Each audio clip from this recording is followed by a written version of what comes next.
Então, eu tenho algumas coisas importantes para compartilhar com vocês, nesses 2 sábados que nós estaremos juntos. Eu gostaria de começar dizendo para vocês o seguinte: o tema dessa nossa reflexão, o cristão e os desafios do século XXI, você também poderia chamar, se você quiser, essa palavra de guia politicamente incorreto das coisas que andam acontecendo, né? Ou então, eu prefiro até esse tema, discurso de ódio de um fundamentalista de bom coração. Esse é um tema, mas já que toda palavra discordante hoje é discurso de ódio, então eu vou intitular essa palavra de um discurso de ódio de um fundamentalista, porque fundamentalista é todo aquele que acredita em alguma coisa e não abre mão dela. Então, eis aí 2 propostas para o tema. Irmãos, aquilo que eu vou compartilhar com vocês é algo, provavelmente, em alguns momentos, tão diametralmente oposto àquilo que você tem geralmente aprendido ou ouvido pela grande mídia, que você vai se sentir tentado a me acusar de conspirador ou teórico da conspiração em alguns momentos. Mas eu gostaria de combinar com você uma coisa, a partir de agora. Não tome a minha palavra como definitiva nessa noite, sobre os temas que vão ser tratados aqui. Especialmente sobre os quatro pontos principais que serão compartilhados. Você, a média etária aqui é bem... Obrigado, irmão. Agora acho que deu certo. Foi, obrigadão, viu? A média etária aqui é bem mais baixa que a minha, então provavelmente você tem uma intimidade com tecnologia muito maior que a minha, né? Então você vai poder averiguar essa informação. Você vai poder pesquisar, você tem acesso, e essa é uma das vantagens, talvez uma das poucas vantagens da nossa geração, você tem um grande acesso, uma grande facilidade de acesso à informação. Então, eu pediria a você que você lesse, que você pesquisasse e que você buscasse essa informação, preferencialmente não naquilo que você já ouve tantas vezes através da grande mídia, com os seus interesses institucionais. Vou pedir que você siga comigo essa leitura bíblica. Nós não vamos estudar esse texto é apenas um pretexto para aquilo que nós vamos falar, mas essa passagem de Lucas 21, de 28 a 31, que você bem conhece, ela deveria nortear a nossa postura em relação às coisas que estão acontecendo. Coisas assustadoras, altamente comprometedoras e desafiadoras para todos nós. O Senhor Jesus fala acerca das coisas dos últimos tempos. Foi registrado pelo evangelista Lucas no capítulo 21. Eu leio a versão Almeida Corrigida Fiel. Diz assim: ora, quando estas coisas, que coisas? As coisas relativas ao fim dos tempos. Tá? Quando essas coisas começarem a acontecer, a recomendação do Senhor é a seguinte: olhai para cima e levantai as vossas cabeças. Então, quando estiver acontecendo certas coisas que apontam para o fim dos tempos, não é para você ir orar no monte, não é para você fazer vigília, é para você recuperar a atitude que os primeiros discípulos tiveram quando o Senhor Jesus os deixou. Se você olhar lá no começo do livro de Atos, você vai perceber que no momento da ascensão, quando o Senhor ia subindo aos céus, nesse evento que é o evento, digamos assim, político mais importante do universo, é como eu costumo chamar a ascensão, né? Foi quando ele subiu acima de todo potestado, toda potestade, todo poder, debaixo do céu, na terra, debaixo da terra, tudo. Ele subiu acima de tudo isso. Bem, os discípulos que estavam lá e presenciaram, eles fizeram assim, diante daquele evento majestoso. Pois é, quando essas coisas estiverem acontecendo, nós devemos fazer a mesma coisa. Olhar para o céu, levantar as cabeças na expectativa de que aquele que foi retorne, porque é a nossa única esperança. Vocês vão perceber, diante de alguns acontecimentos, que não há outra esperança, senão o retorno do Senhor, para pôr fim à história e dar início àquilo que chamamos de meta-história, a história além da história. E por que devemos levantar as nossas cabeças? Porque a nossa redenção está próxima. A redenção é esse evento da nossa libertação final, né, da nossa compra para a liberdade. Isso é a redenção. Olhai para a figueira e para todas as árvores, quando já brotam, vós sabeis por vós mesmos, vendo-as, que perto está o verão. Então existem sinais que apontam para o retorno do Senhor. Assim também vós, quando virdes acontecer essas coisas, sabei que o reino de Deus está perto. Então, irmãos, esses tais eventos e algumas dessas coisas sobre as quais vamos conversar nesses 2 sábados, são como figueiras que começam a brotar. Qual a nossa atitude em relação a elas? Olhar para cima. E renovar nos nossos corações a esperança da redenção final. Nós já somos redimidos, mas a redenção aqui trata-se do desfecho da história. Quando as cortinas se fecharão e o Senhor voltar para resgatar aqueles que são seus. Eu gostaria de começar essa palavra com vocês fazendo uma pequena analogia. Existe um conceito que é muito importante ser trabalhado com vocês aqui agora, antes de eu compartilhar cada uma das preocupações e cada um dos desafios. E eu gostaria de começar a trabalhar esse conceito com vocês a partir de um evento histórico, ocorrido no V século, quando a fé cristã já começava a se tornar uma fé culturalmente aceita dentro do Império Romano. Houve um grande homem, considerado talvez o maior filósofo cristão e o maior teólogo de todos os tempos depois de Paulo, chamado Agostinho, bispo da cidade norte-africana de Hipona, ou Hippo. Muito bem, no ano 410, aconteceu o impensável. O que era o impensável?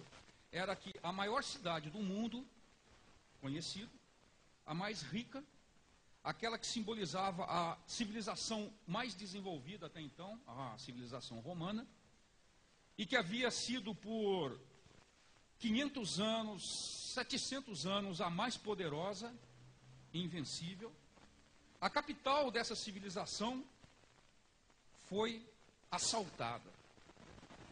Bárbaros, chamados visigodos, comandados pelo seu monarca Alarico, eles invadem, saqueiam, destroem, barbarizam, estupram mulheres, nessa cidade que era tida como invulnerável, porque ela era o símbolo de uma civilização tão poderosa, tão inexpugnável no pensamento daqueles seus contemporâneos, que se aquela civilização caísse, pensavam eles, o mundo acabaria, porque não haveria nada melhor ou superior que a civilização romana. Nada poderia vir melhor que ela. Então, se ela caísse, seria o fim da humanidade. Quando essa cidade foi assaltada, incendiada, assolada, ela não caiu definitivamente ainda, ela levaria mais 60 anos para cair, definitivamente. Mas os sinais estavam lá, estavam dados. Ela estava nos seus estertores, nos seus últimos brados de sobrevivência. Esse teólogo e pastor, Agostinho, ele olha para aquele fenômeno e ele entende que a pré-queda de Roma, os sinais da queda daquela cidade, simbolizavam o fim de uma era. Vocês estão entendendo? Estão me acompanhando aqui? Ele entendia que aquilo apontava para o alvorecer de um novo momento na história. Ele não sabia que momento era, nem o que iria acontecer, mas aquilo era o sinal. Essa civilização vai passar. Ela já está nos seus estertores, ela está morrendo. Alguma outra coisa virá. E aí ele produz um livro muito importante, dentre tantos outros, né? De Civitate Dei, a Cidade de Deus, onde ele faz uma espécie de reflexão histórico-filosófico sobre a humanidade, até a volta do Senhor Jesus. Bom, isso é história.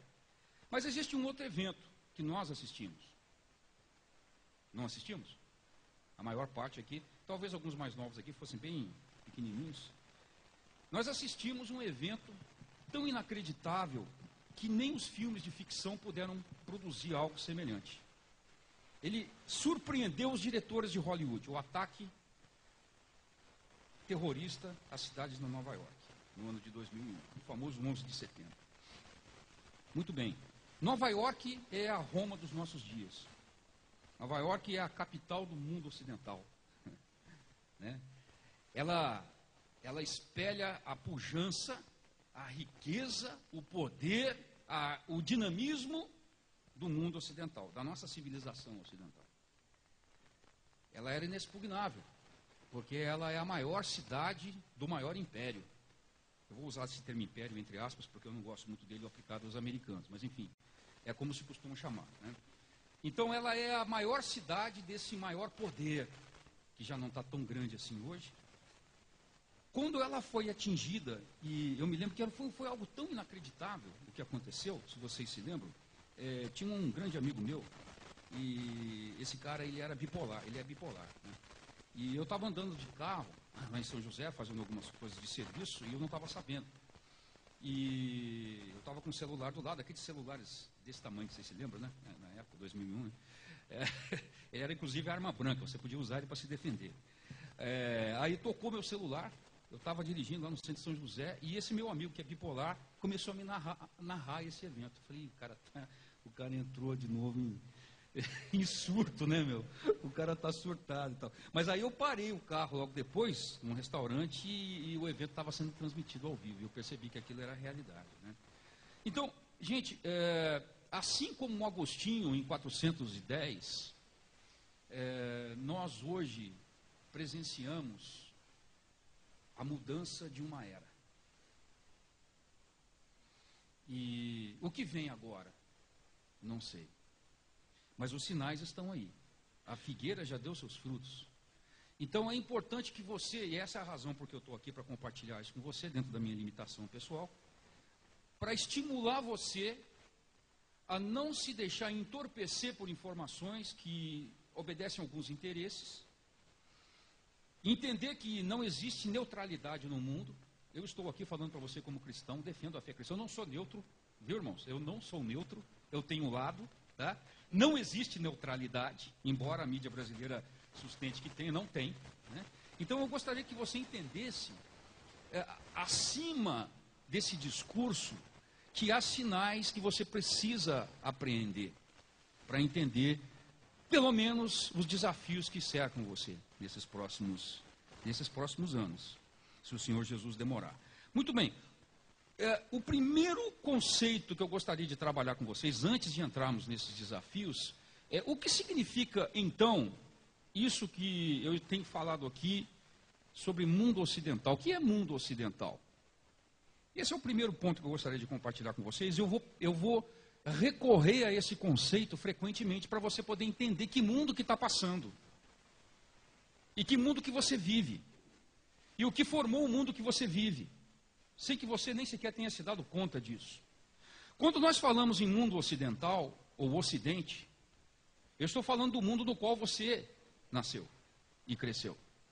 Então perceba que mundo ocidental não é um conceito geográfico, ele é um conceito político, filosófico, religioso.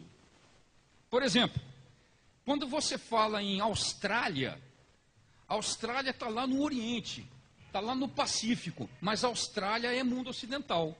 Do ponto de vista cultural, a Austrália é o Ocidente, entende? Porque a Austrália, a Nova Zelândia, assim como os Estados Unidos, o Brasil, assim como a Europa Ocidental, partilham dos mesmos valores. Você entende, irmão? Você está entendendo o que eu quero dizer? E quais são esses valores? Então repare aqui. Nós costumamos dizer que o mundo ocidental tem 3 capitais. Capitais que marcam as suas correntes formadoras principais. Então o que é ser ocidental? Ora, ser ocidental é partilhar de uma visão ética, de uma visão moral, religiosa, cuja capital é Jerusalém. Porque a nossa estrutura ética, a nossa forma de crer, ela é judaico-cristã. Entendeu? Então, a estrutura de pensamento espiritual, e a partir daí ético, e a partir daí moral, foi construída dentro do edifício judaico-cristão. Especialmente cristão. Então, se uma civilização não tem herança judaico-cristã, ela não é ocidental. O Japão, por exemplo, é um país que partilha de muitas coisas que nós temos no Ocidente. Mas eles não têm herança judaico-cristã lá, eles não são ocidentais. Eles são ocidentalizados em muitas coisas, mas eles não são ocidentais. A mesma coisa serve para os chineses. A mesma coisa serve até para os russos.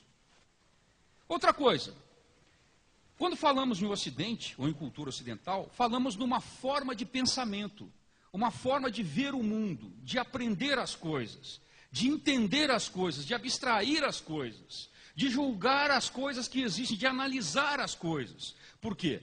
Porque ocidental é aquele que aprendeu a pensar com os gregos, aprendeu a crer com os judeus e com os cristãos, aprendeu a pensar conforme a filosofia grega. Então Atenas é a nossa segunda capital. Isso é mundo ocidental. Mas não apenas isso, irmãos. O ocidental é aquele que crê segundo essa forma judaico-cristã de crer. Ele pensa o mundo a partir da forma como os filósofos judeus, os filósofos gregos pensavam, e ele julga, ele vive em sociedade a partir de conceitos jurídicos romanos. Então Roma é a terceira das nossas capitais. Então a soma desses elementos compõe aquilo que nós chamamos de visão ocidental. Você está entendendo, irmão? Está claro isso? Está fácil da gente entender? Muito bem. É isso aqui que está em jogo. É isso aqui que está em jogo. Quando aqueles aviões acertaram as torres gêmeas em Nova York, foi um pouco parecido com o ataque de Alarico e os visigodos a Roma. Aquilo é o símbolo de que as coisas estão mudando. Coisas grandes estão acontecendo. E quais são essas mudanças que começam a afetar, começam a craquear, começam a destruir, a trincar essa cultura na qual nós crescemos? A chamada cultura ocidental. A cultura que acredita na propriedade privada, que acredita nos valores individuais, na liberdade individual, no monoteísmo, no Estado de Direito, na igualdade entre homens e mulheres diante da lei, por exemplo. Bem, existem muitas forças. E eu as generalizei aqui nesse quadro, porque vou tocar em algumas delas especificamente. Mas para você entender algumas das forças que agora começam a bater nessa estrutura chamada mundo ocidental e que já fissuraram a estrutura. A estrutura já começa a apresentar fissuras graves, muito graves. Porque ela não sofre ataque só de fora, ela sofre ataque de dentro. Os próprios ocidentais começam a bater contra essa estrutura, abandonando-a. Então nós temos, por exemplo, o enfraquecimento da fé cristã. Isso está acontecendo aqui conosco.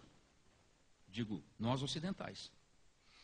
Veja a situação da Europa, nós vamos falar sobre ela hoje. Nós vemos, por exemplo, uma outra coisa grave, gravíssima, chamada declínio populacional. As pessoas não querem mais reproduzir. Isso parece uma decisão tão pessoal, né? Eu também pensava assim até um tempo atrás, né? Isso é um problema gravíssimo. A crise demográfica é uma espécie de suicídio civilizacional. Pessoas que não querem reproduzir determinam a morte à sua civilização. Só para você ter uma ideia da gravidade disso, em populações cuja taxa de fecundidade é de 1 filho, já existem países assim no Ocidente, significa que você vai derrubar pela metade a população a cada 70 anos. Morre a população, morre a cultura junto com ela. Nós vamos falar sobre isso abordando a Europa. Uma outra ameaça que começa a bater e bater muito forte, essa vem forte, nós vamos falar sobre ela, é a ameaça do Islã. E isso aqui não é brincadeira e não é discurso de ódio. Aliás, o ódio geralmente é deles para conosco, né? Não é islamofobia, viu, irmãos? Não é islamofobia. Eu não sou um transtornado psíquico com uma fobia chamada islamofobia. Eu não vejo islâmico que fico tremendo, babando, suando, querendo matar. Não, é eles que querem nos matar, em geral, alguns deles, não todos, né? Então, a ameaça do Islã não se faz sentir aqui, na América do Sul ainda, mas as estruturas já estão sendo montadas para serem sentidas daqui a uns 20 anos. Na Europa, a situação já é bastante grave, muito grave. No Oriente Médio, nem se mencione, né? Muito bem, o ambientalismo radical é uma coisa importante para nós. Eu gostaria de especificamente gastar um tempo com vocês sobre esse assunto, porque eu vejo muitos irmãos e a igreja envolvida com esse tema, e eu entendo por quê. Porque a razão é a melhor possível, mas eu gostaria que os irmãos entendessem algumas coisas que estão por trás do ambientalismo. E aí você toma a sua decisão se você acha que deve se envolver na medida em que alguns têm se envolvido. Então existem muitas coisas graves, que nos remetem até a nossa visão de cosmologia, ou seja, entendimento de como tudo começou, quem criou e o que nos relegou àquele que criou, quem é que criou, quais são as coisas importantes. Essas coisas precisam ser perguntadas quando você se envolve com ecologia ou ecologismo. Tá? Nós estamos percebendo um outro problema também, e isso parecia uma loucura até uns 15 anos atrás, mas nós estamos vendo o ressurgimento de ideologias totalitárias no mundo. Né? Então, até mais ou menos 99, 2000, todo mundo dizia assim, o comunismo morreu, o comunismo acabou, nossa, que bom, graças a Deus, né? Pois é, hoje nós estamos vendo que não é bem assim, né? Quer dizer, nós estamos vendo que essa situação, esse discurso foi muito interessante, um discurso meio calmante, mas as coisas começam a se demonstrar. Nós estamos vivendo uma espécie de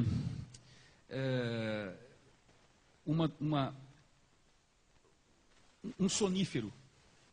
As pessoas não estão entendendo bem o que está acontecendo, embora coisas graves estejam acontecendo nos setores culturais, jurídicos, midiáticos, em várias partes. E nós percebemos uma espécie de adesão maciça a ideologias do passado que tem uma certa tara de controle sobre as pessoas, em nome sempre do bem comum. Né? Por fim, um pouco ligado a esse próprio tema, nós temos visto também um anseio crescente por desejos de controle global, movimentos globalistas. São muitos os movimentos globalistas que tem hoje no mundo, pelo menos 3 grandes movimentos. Nós não vamos ter tempo de falar sobre eles, mas apenas para os irmãos entenderem que muitas das lutas que nós enfrentamos hoje, na nossa esfera cultural, muito do que você vê de conflito ideológico ou de costumes ou cultural na esfera, por exemplo, da escola, esses problemas não são locais, nem são regionais e nem são nacionais, já são conflitos globais. Então você percebe que existe, e você precisa ler, e você precisa pesquisar para você entender isso. A Globo News não vai mostrar isso para você. Entendeu? O Jornal Nacional não vai mostrar isso para você. Porque isso é parte, a mídia faz parte desse esquema. O irmão é teórico da conspiração. Não sou, irmãos. Não sou. Eu vou trazer para vocês dados. Tá?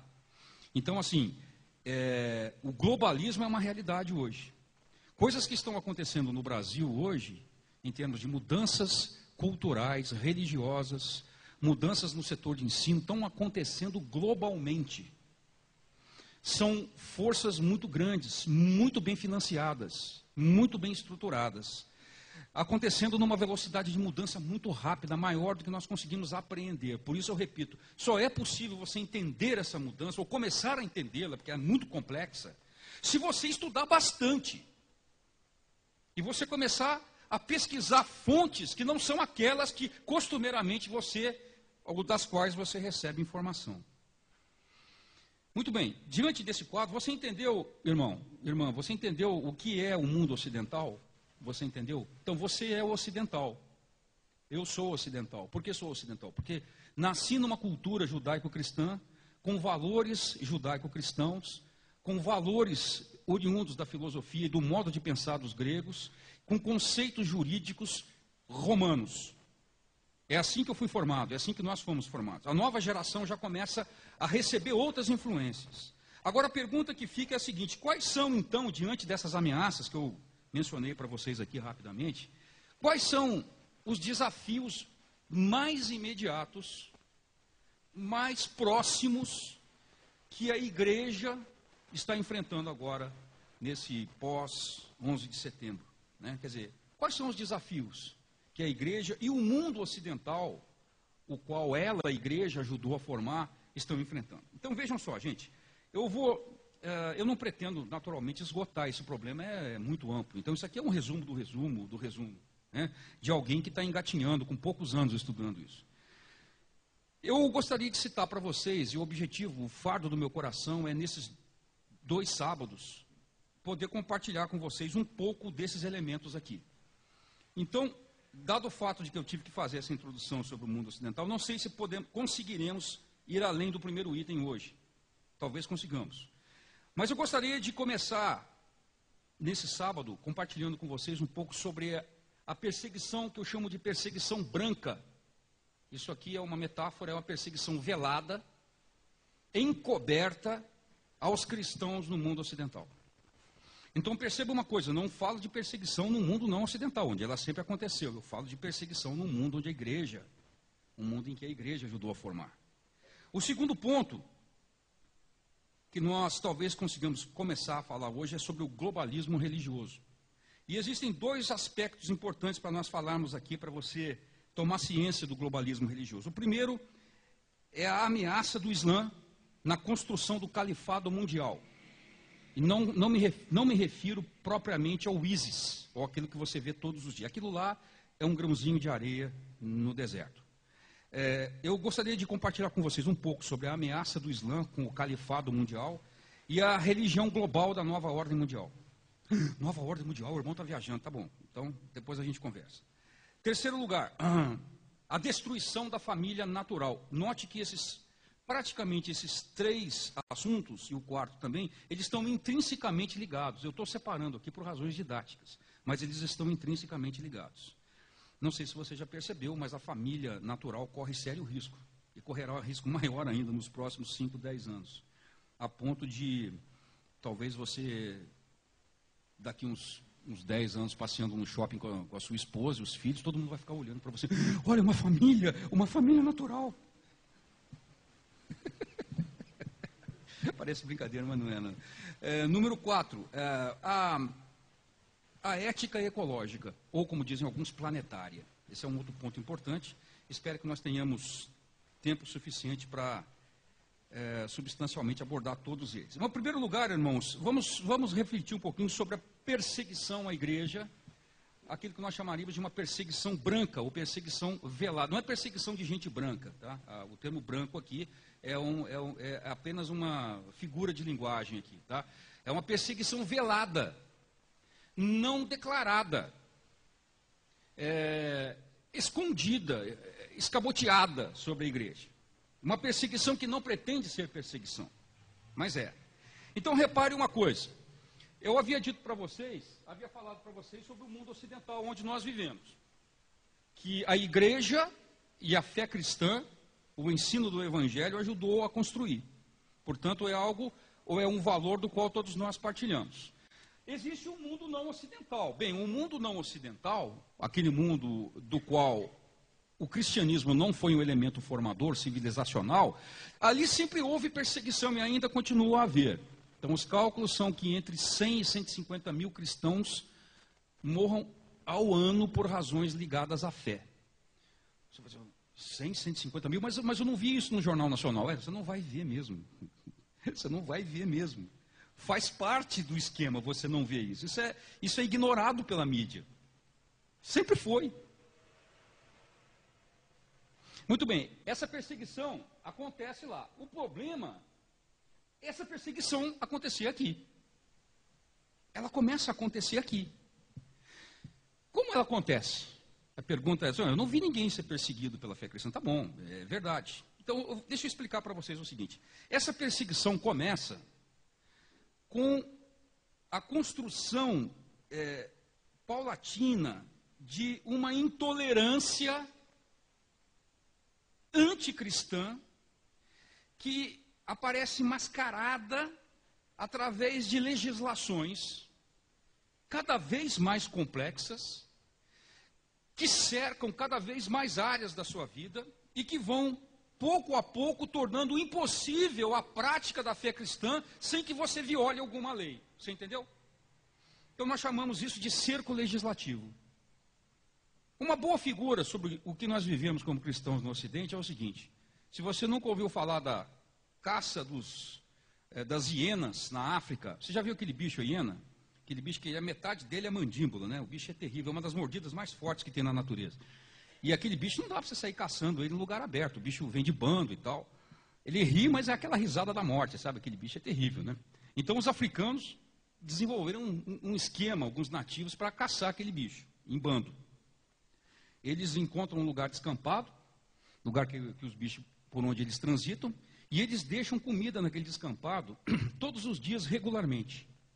E aquela, eu não sei se é a manada ou o coletivo de hiena, mas vamos supor que fosse, aquela manada de hiena vai lá todo dia e começa a comer. Então eles começam, no período em que os bichos não estão, porque eles vão sempre no mesmo horário, eles começam a colocar uma cerca ao redor daquela comida.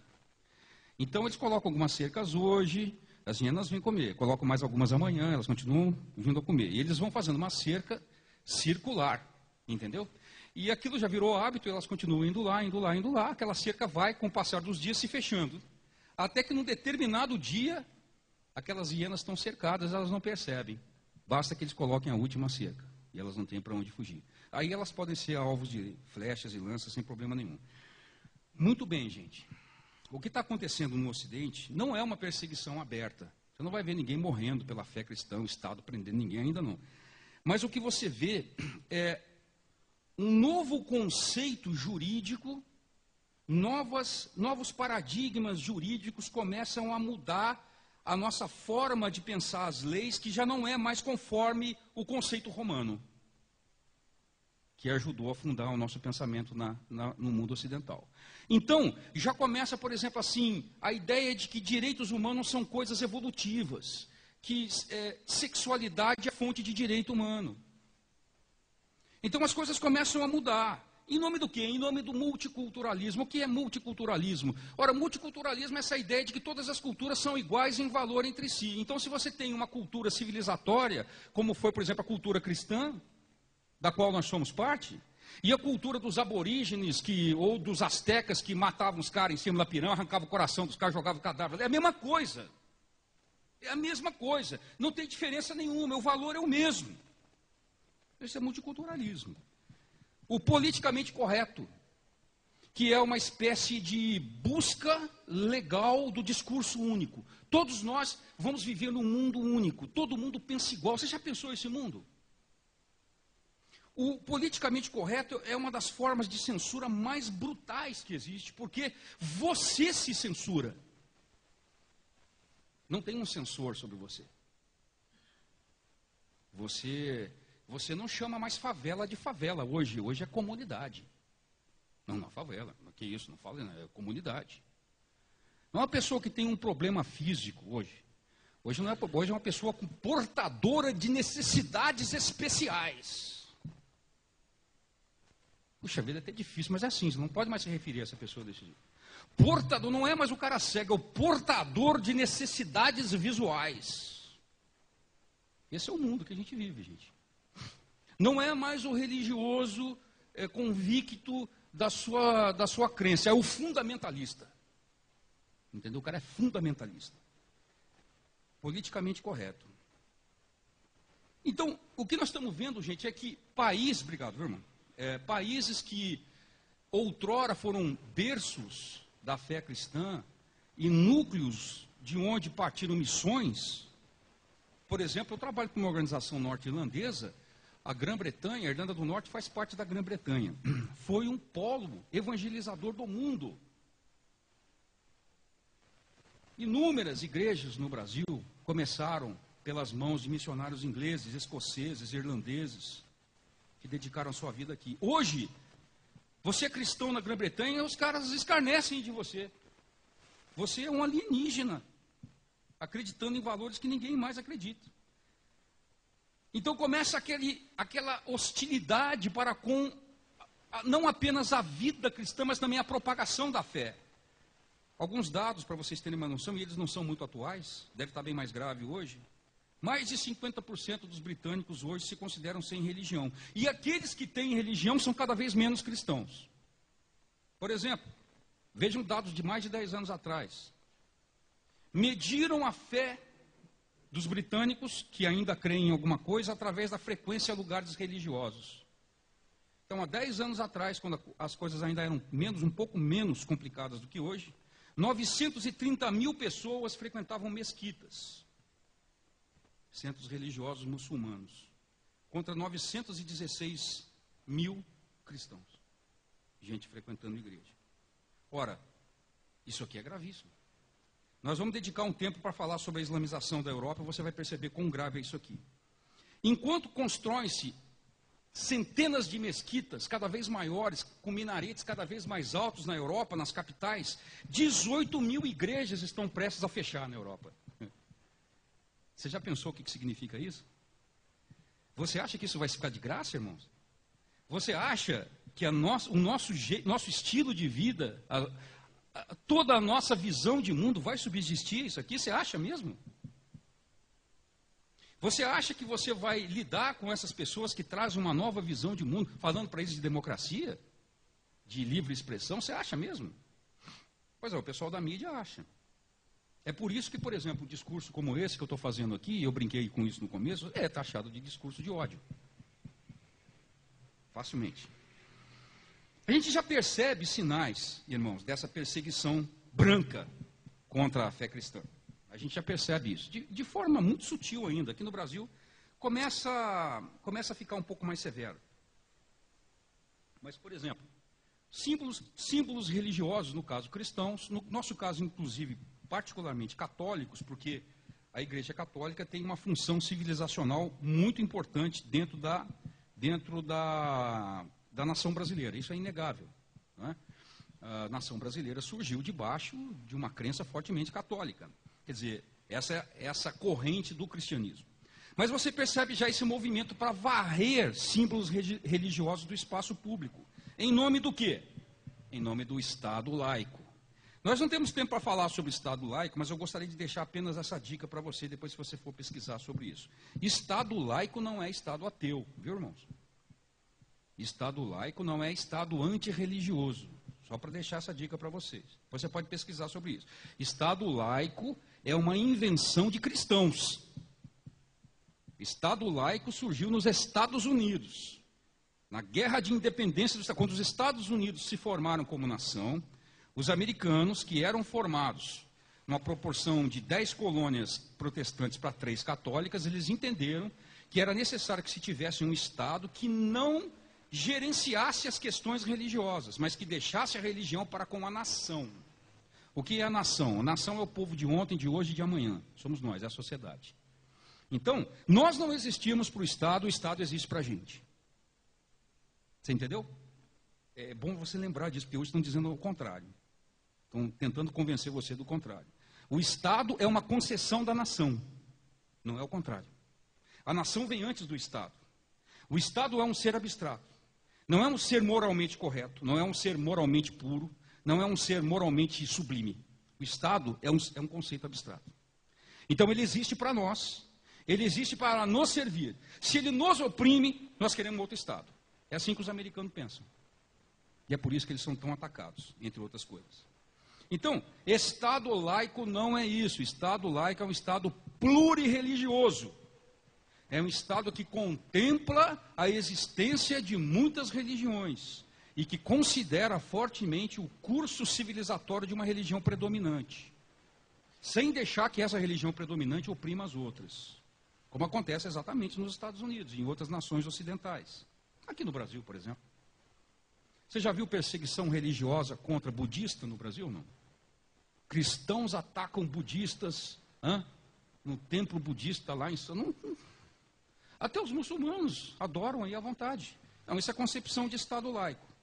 Não é Estado que proíbe a manifestação religiosa ou exclui da sociedade a participação ou a visão de mundo religioso. Isso não é Estado laico. Isso é Estado secularista, ateísta.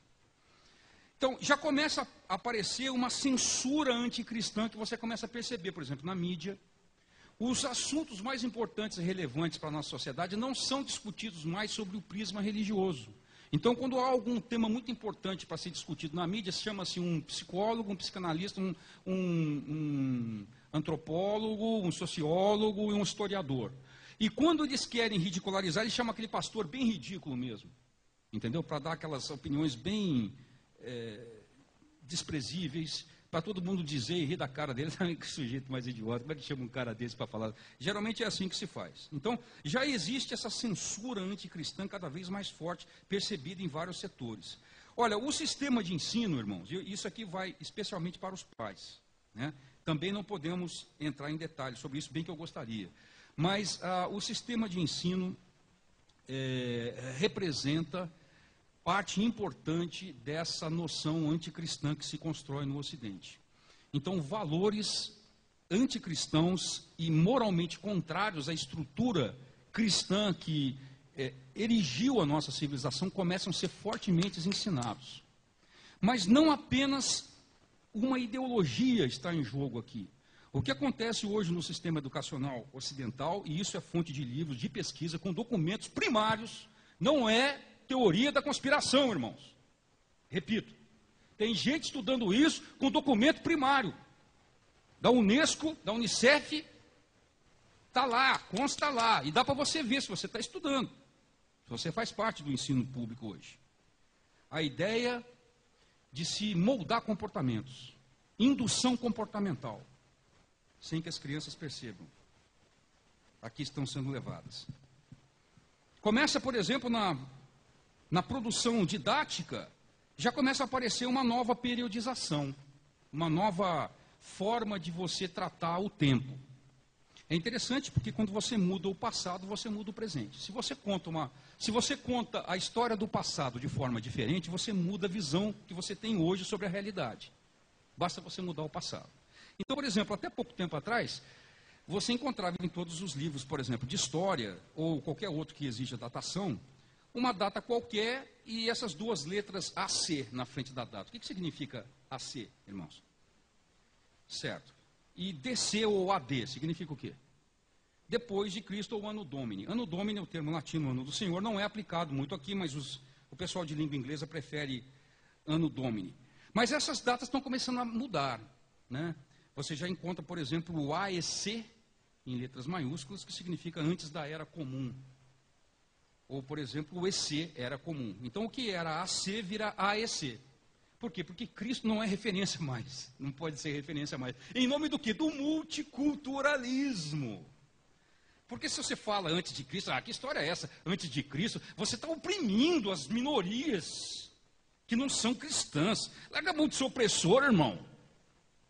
Você quer marcar a data com o nome de Jesus no meio? Você é um opressor, colonizador, conquistador, imperialista, cheio de discurso de ódio. As festas cristãs, que desde o passado existiram para inserir no contexto da nossa rotina, as festas cristãs, irmãos, servem para isso. Servem para trazer para o nosso caminhar aquilo que está na eternidade, valores transcendentes, são trazidos para a nossa rotina do caminhar. Por isso que a gente celebra, os judeus celebravam festa e nós celebramos festa. Nós não celebramos mais, nós vamos para a praia, não é isso? Então, é Páscoa, é todo mundo na praia, né? Cadê os cristãos? Não tem, os caras estão na praia. Não é assim? Natal foi esvaziado do seu significado. Né? Eu não estou discutindo aqui o 25 de dezembro, é claro que Jesus nasceu 25 de dezembro, não é por isso, é pelo significado. Foi esvaziado. Mas assim, essas festas começam a ser abandonadas. Para você ter uma ideia, os ateístas nos Estados Unidos estão labutando fortemente para a proibição de celebração da Páscoa e do Natal, por considerarem os Estados Unidos um estado laico. Ah, que interessante, né? Qualquer semelhança é mera coincidência conosco aqui, né? Ora, eu vou dizer para vocês um cara que fez a mesma coisa e foi super bem sucedido. Tinha um cara que viveu há uns 80 anos atrás, ele tinha um bigodinho quadradinho, assim, ó, sabe, pequenininho, entendeu? O cara é um bom orador, assim, fazia uns discursos assim, sabe, bem veementes, suava e tal, e todo mundo vibrava, e todo mundo pensava igual, era o pensamento único. O nome desse cara era Adolf Hitler. Então ele também pegou as festas cristãs e ele as reinterpretou e deu outros nomes para ela, transformando-as todas em festas pagãs. Olha que bonito. Você viu como é que foi bonito assim a experiência nazista? Foi lindo, não foi? Então, eles não eram ocidentais, não. Tinha um discurso fortemente anti-ocidental e estava tentando apagar do mapa 1.500 anos de cristianismo na Alemanha. Não foi bom, né? O resultado foram 65 milhões de mortos. Não foi muito bom isso, não. E nós vamos ver também, como um outro sinal de perseguição branca, essas novas formas de vivenciar a sexualidade. Especialmente a rejeição do modelo familiar chamado natural, sobre o qual nós vamos conversar adiante num outro tema, tá? Muito bem, como é que se dá o processo, meu irmão, de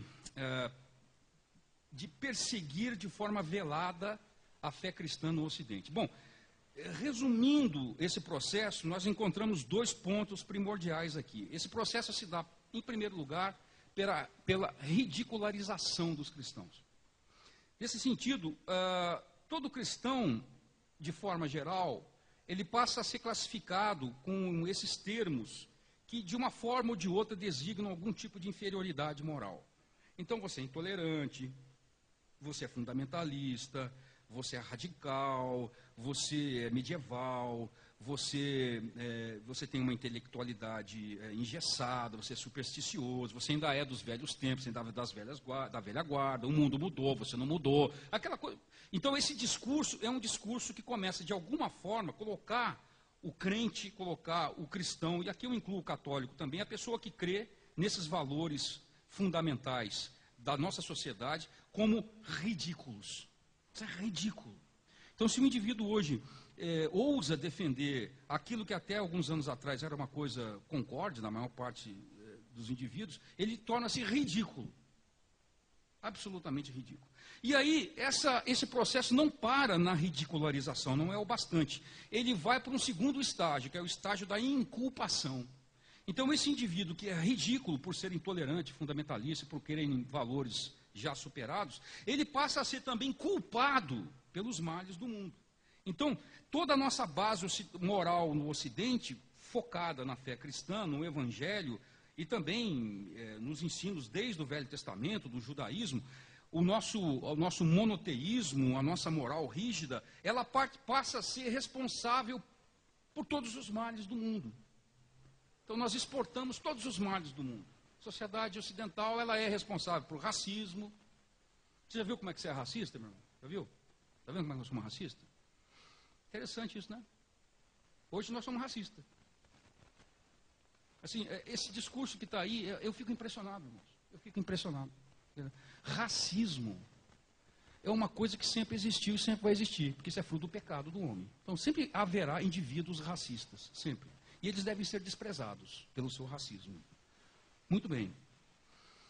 Racismo não é, se você for procurar no Google, aí o que é racismo? É toda forma de intolerância. Não, racismo não é toda forma de intolerância. Racismo é a crença de que existe uma superioridade de uma raça sobre outra ou outras. Você está entendendo, irmão? Então, o racismo acontece de qualquer raça para qualquer raça. Não é só branco que tem racismo. Esses caras no Brasil se esqueceram disso. Quer dizer que racismo é só branco que tem? Chinês não tem racismo com japonês. Coreano não tem racismo com japonês. Africano não tem racismo com branco de fora. Somos só nós que temos. E nós importamos esses modelos revolucionários para cá. E estamos com esse discurso patético, que só está servindo para nos dividir como sociedade. É engraçado, né? Porque, por exemplo, se você pergunta para um americano, ou até mesmo um brasileiro, os irmãos que gostam de basquete, aí, os irmãos que curtem basquete, você pergunta para o irmão aí, escuta, por que será que na NBA praticamente só tem negro? Aí você vai colher a seguinte resposta, porque os caras são muito melhores do que os brancos, eles são naturalmente superiores que os brancos. Mas para isso é discurso racista.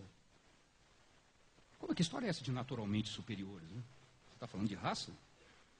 Que história é essa? Então, mas nós não estamos julgando o que está acontecendo. Nós estamos sendo imbecilizados por um discurso que nos empurra para uma espécie de pensamento único padrão, que começa a tratar o ser humano como coletivos. Um monte de coletivos que são colocados uns contra os outros, em direção ao enfraquecimento da sociedade. Muito grave isso. Então nós somos culpados por racismo, genocídios, escravidão, pobreza. Claro que houve escravidão, irmãos, no mundo ocidental. Claro que houve. É um pecado do mundo ocidental. Claro que houve. Mas foram cristãos dentro do mundo ocidental que lutaram contra a escravidão. É muito interessante a gente ver aqui no Brasil esse novo movimento negro aí, louvando Zumbi dos Palmares como ícone da libertação dos negros. Zumbi dos Palmares. O sujeito tinha escravo.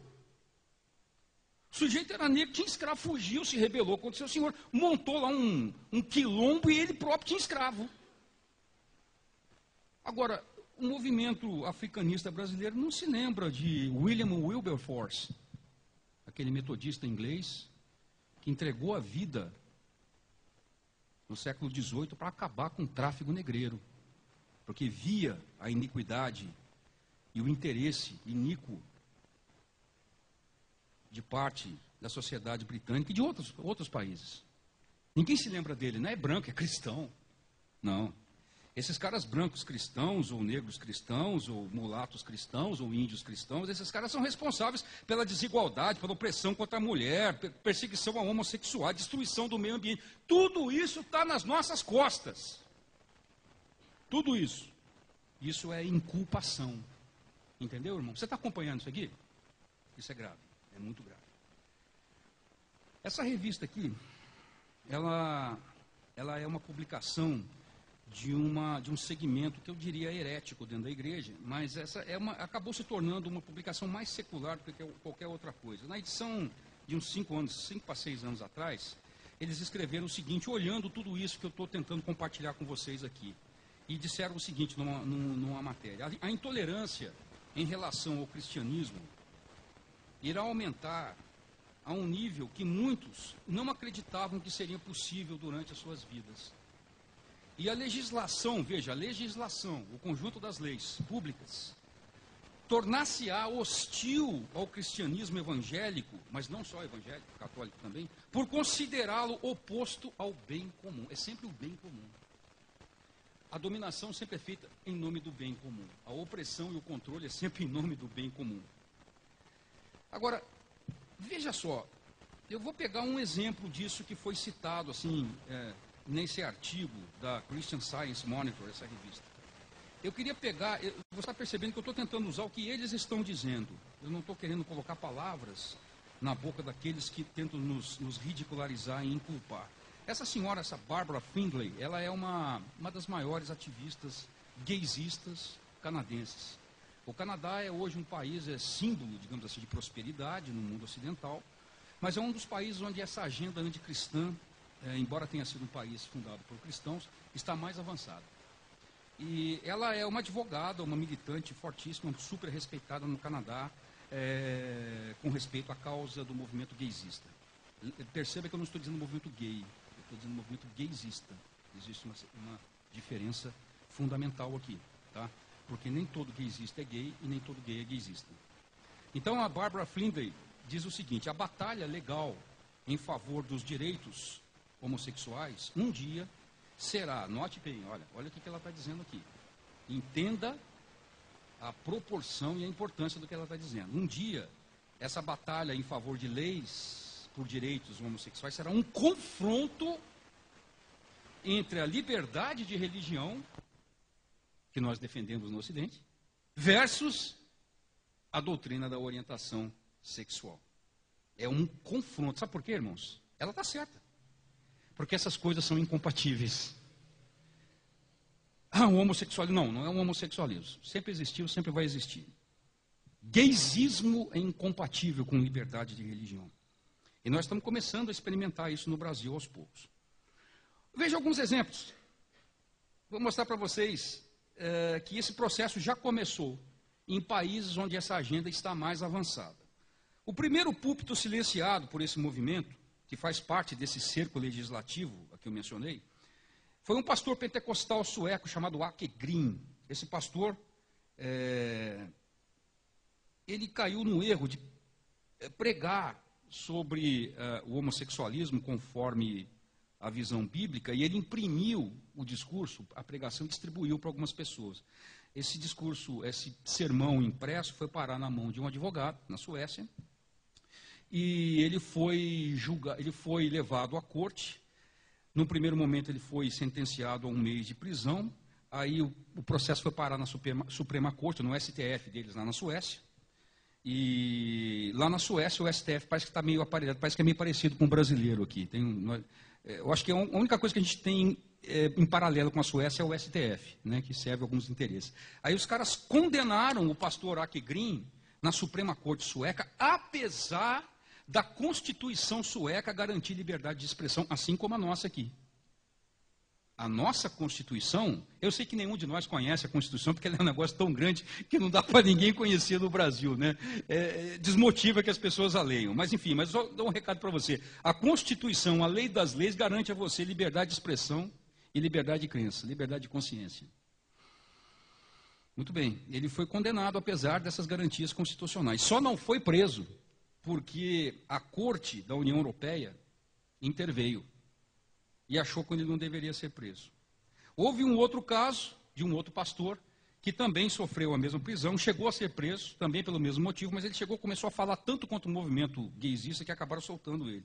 Que era preferível que ele não falasse tanto assim, não chamasse tanta atenção do que continuar sendo preso. Agora vejam uma coisa, a Suécia, que é esse paraíso, né? Conforme o Globo Repórter pintou alguns meses atrás, paraíso, mundo perfeito, né? A Suécia. A expectativa é que em mais ou menos 20 a 25 anos, a renda per capita da Suécia vai virar a renda de país de terceiro mundo. Essa é a expectativa que tem. Imigração descontrolada, abandono dos valores fundamentais que formaram aquele país. Aquele é um país luterano, de origem. E o país se identifica... Olha, você vai achar que é brincadeira isso que eu vou dizer para você. Mas não é brincadeira. Um submarino russo, está havendo muito problema lá. Os russos e os ocidentais estão começando a bater faísca lá naquela região do mundo e em outros lugares. Um submarino russo navegando por aquelas águas, no Mar Báltico, foi identificado por um submarino sueco. E você sabe qual é o recado que a Marinha Sueca manda para os submarinos alienígenas que aparecem lá? Aparece um sinalzinho dizendo assim: bem-vindo à Suécia, gay desde 1944. Você acha que é brincadeira isso, né? Bem-vindos à Suécia, gay desde 1944. Irmãos, esses caras vão passar por cima da gente que nem um trator, cara. Eu vou falar uma coisa para você. O Islã vai passar por cima da gente que nem um trator. Por que você acha que lá na Rússia os caras prendem gay? E fazem mal fazer isso. Fazem muito mal. Sabe por quê? Porque aquele cara chamado Vladimir Putin, que é o presidente desse país, que tem anseios de conquista, ele adora ver o Ocidente efeminado. Ele adora ver os Estados Unidos acolhendo travesti no exército. Adora. É maravilhoso. É maravilhoso que o Ocidente perca a sua masculinidade. Sabe por quê, irmãos? Porque feminilidade e masculinidade são necessárias e foram dadas por Deus. Eu sempre gosto de exemplificar isso. Mulheres e homens têm algumas coisas em comuns, mas tem muitas outras que são incomuns. Foi Deus que fez assim. Nós, homens, e vocês, mulheres, temos em comum a igualdade diante da lei. Temos em comum a nossa humanidade. Do ponto de vista teológico, em Cristo não há homem nem mulher. A salvação foi para nós dois, para nós todos. Mas as nossas igualdades param por aí, não vão muito além disso, não. Ou você acha que você é perfeitamente igual a uma mulher? Você tem ciclo menstrual, irmão? Você, quando vai às compras, por exemplo, como a minha esposa, fica 1 hora na loja escolhendo as roupas? Eu levo um livro, eu já tenho os meus recursos, né? Porque ela não comprará uma roupa com menos de 1 hora. Ora, isso faz parte da realidade psíquica da mulher. Nós não somos iguais, quimicamente não somos iguais. Bom, fisicamente eu não preciso mencionar, né? Eu acho que você já percebeu as diferenças, né? Mas tem gente que está dizendo que não. Essas diferenças estão na nossa cabeça, né? Muito bem, mas olha, para você perceber a diferença que existe essencial entre um homem e uma mulher, e eu costumo sempre mencionar esse detalhe, em relação a isso que eu estou dizendo aqui, em relação à capacidade de uma nação se proteger, se guardar, se preservar. Se você está com a sua esposa em casa e irrompe pela porta um assaltante, um bandido, um delinquente, qualquer que seja, a reação da mulher, e isso é claro que é uma generalização, pode haver algum caso diferente, mas em geral a reação da mulher é correr para suas crias e a proteger. A mulher corre para os seus filhos diante da ameaça e os protege. A reação do homem é partir em direção ao agressor. Sabe por quê? Isso é característica do macho. Então é maravilhoso para essas mentes aí que andam sondando o mundo ocidental que o Ocidente perca a sua masculinidade. Perca a capacidade de reação, a capacidade de proteção sobre o mais fraco. É excelente que aconteça assim. Eu tenho alguns dados aqui interessantes para mostrar para vocês. São 9h10. Que horas eu devo parar, Lucas? Pode ser 9h30? Vocês fariam esse esforço sobre-humano hoje de ficar mais 40 minutos aqui? Amém. Obrigado. Olha o que está acontecendo. Olha o que está acontecendo para você perceber aquilo que aquela advogada canadense, militante gaysista, falou, que vai haver um confronto entre aqueles que pregam ideologia de gênero e a liberdade religiosa. Na Dinamarca, e eu me refiro novamente a um país escandinavo, porque esse é um país onde essa agenda está bem adiantada, né? A Dinamarca, vejam só que interessante, a Dinamarca não é um Estado laico. A Dinamarca, embora seja um país liberal, onde as pessoas não têm mais nenhuma relação com religião, nem nada, a Dinamarca tem religião oficial, Igreja Luterana. Portanto, os pastores na Dinamarca são funcionários públicos. Então foi determinada uma lei na Dinamarca, a partir de meados de 2012, que as igrejas, não estou falando de cartório, hein? As igrejas ficavam obrigadas a realizar casamentos entre pessoas do mesmo sexo. Tá? Então, os pastores estavam obrigados. Agora, você acha que nós vamos escapar disso aqui no Brasil? Você acha? Não, aqui no Brasil é diferente. Não é diferente, irmãos. A agenda é a mesma. A doutrina por trás é a mesma. Então, lá na Dinamarca, se um pastor luterano ainda restou um cantinho para eles se esconderem. Se por razões de consciência ele se recusasse a fazer o casamento, ele poderia se eximir desse rito, arrumando alguém, um outro pastor, para fazer no lugar dele. Caso contrário, ele estaria obrigado. Então, isso vai chegar aqui. E os pastores não estão ouvindo esse alerta. Eu estou tentando falar com eles, aqueles que estão ao meu acesso não são muitos, né? Mas eu tenho acesso a muitos. Os pastores não estão atentando para isso. Os pastores estão preocupados com o crescimento de igreja, com o mecanismo para crescer a igreja. Meus irmãos, esse negócio vai ficar feio. A militância não está perdendo tempo. Eles têm alvos concretos, sabem o que estão fazendo.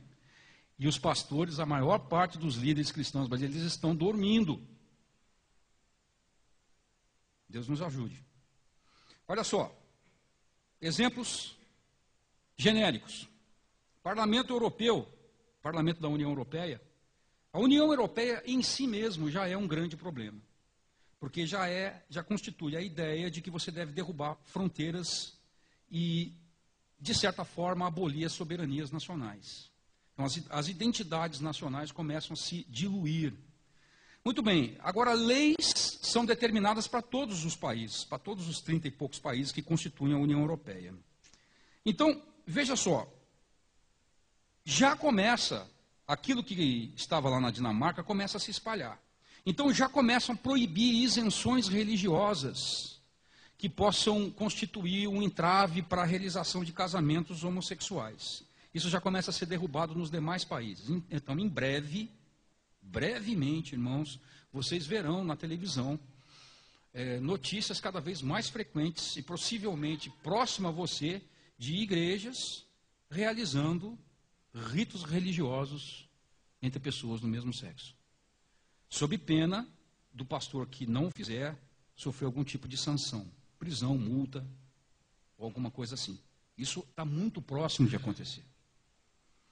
Você acha que o que eu estou dizendo aqui é teoria da conspiração, irmão? Você acha? Você continua achando isso, não? Se você acha, Eu só tenho um recado para você, irmão, procure ler. Mude um pouquinho de canal, deixa a Globo News um pouquinho de lado. Procure ler outras fontes, procure, compre livros. Leia livros. A justiça espanhola, a mesma coisa serve para o aborto. Por que no Ocidente, originalmente, o nosso conceito de direitos humanos não aceitava aborto? Porque o direito, a fonte, gente, daquilo que nós entendemos no Ocidente, no passado, né? Agora não, mas no passado, a fonte daquilo que a gente entendia como direito humano estava calcado, estava baseado, estava ancorado na ideia de pessoa humana. O conceito de pessoa é um conceito teológico. Ele nasceu primeiro aplicado à divindade. Deus é um ser em três pessoas. Não são três deuses, não, é um só. É o Pai, é mais? Você lembra, irmãos? Lembra? O Filho e os irmãos. Os irmãos são fundamentalistas, né? Pois é, a sacralidade da pessoa divina foi aplicada à sua imagem e semelhança ao homem. Então a vida humana é sacra. É daí que constitui aquilo que nós chamamos de direitos humanos. Essa é a base. Então, o aborto não está baseado no direito da mulher fazer o que ela quiser dela, porque o que ela carrega no seu ventre é outra pessoa, não é o corpo dela. E aquela pessoa tem sacralidade em si mesma, por isso não pode ser morta. Nada justifica a morte de um indefeso. Aquela criança que está lá é uma pessoa. Então, esse é o conceito que norteou tudo aquilo que você vê ensinado nas igrejas contra o aborto. Entendeu, irmão? Então é isso.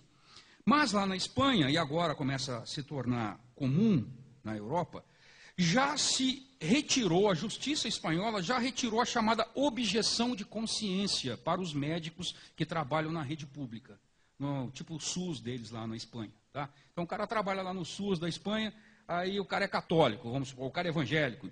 Então o sujeito fala, não vou poder fazer aborto porque eu tenho objeção de consciência. Aí o cara se retirava, tinha que chamar o outro médico. Agora não pode mais.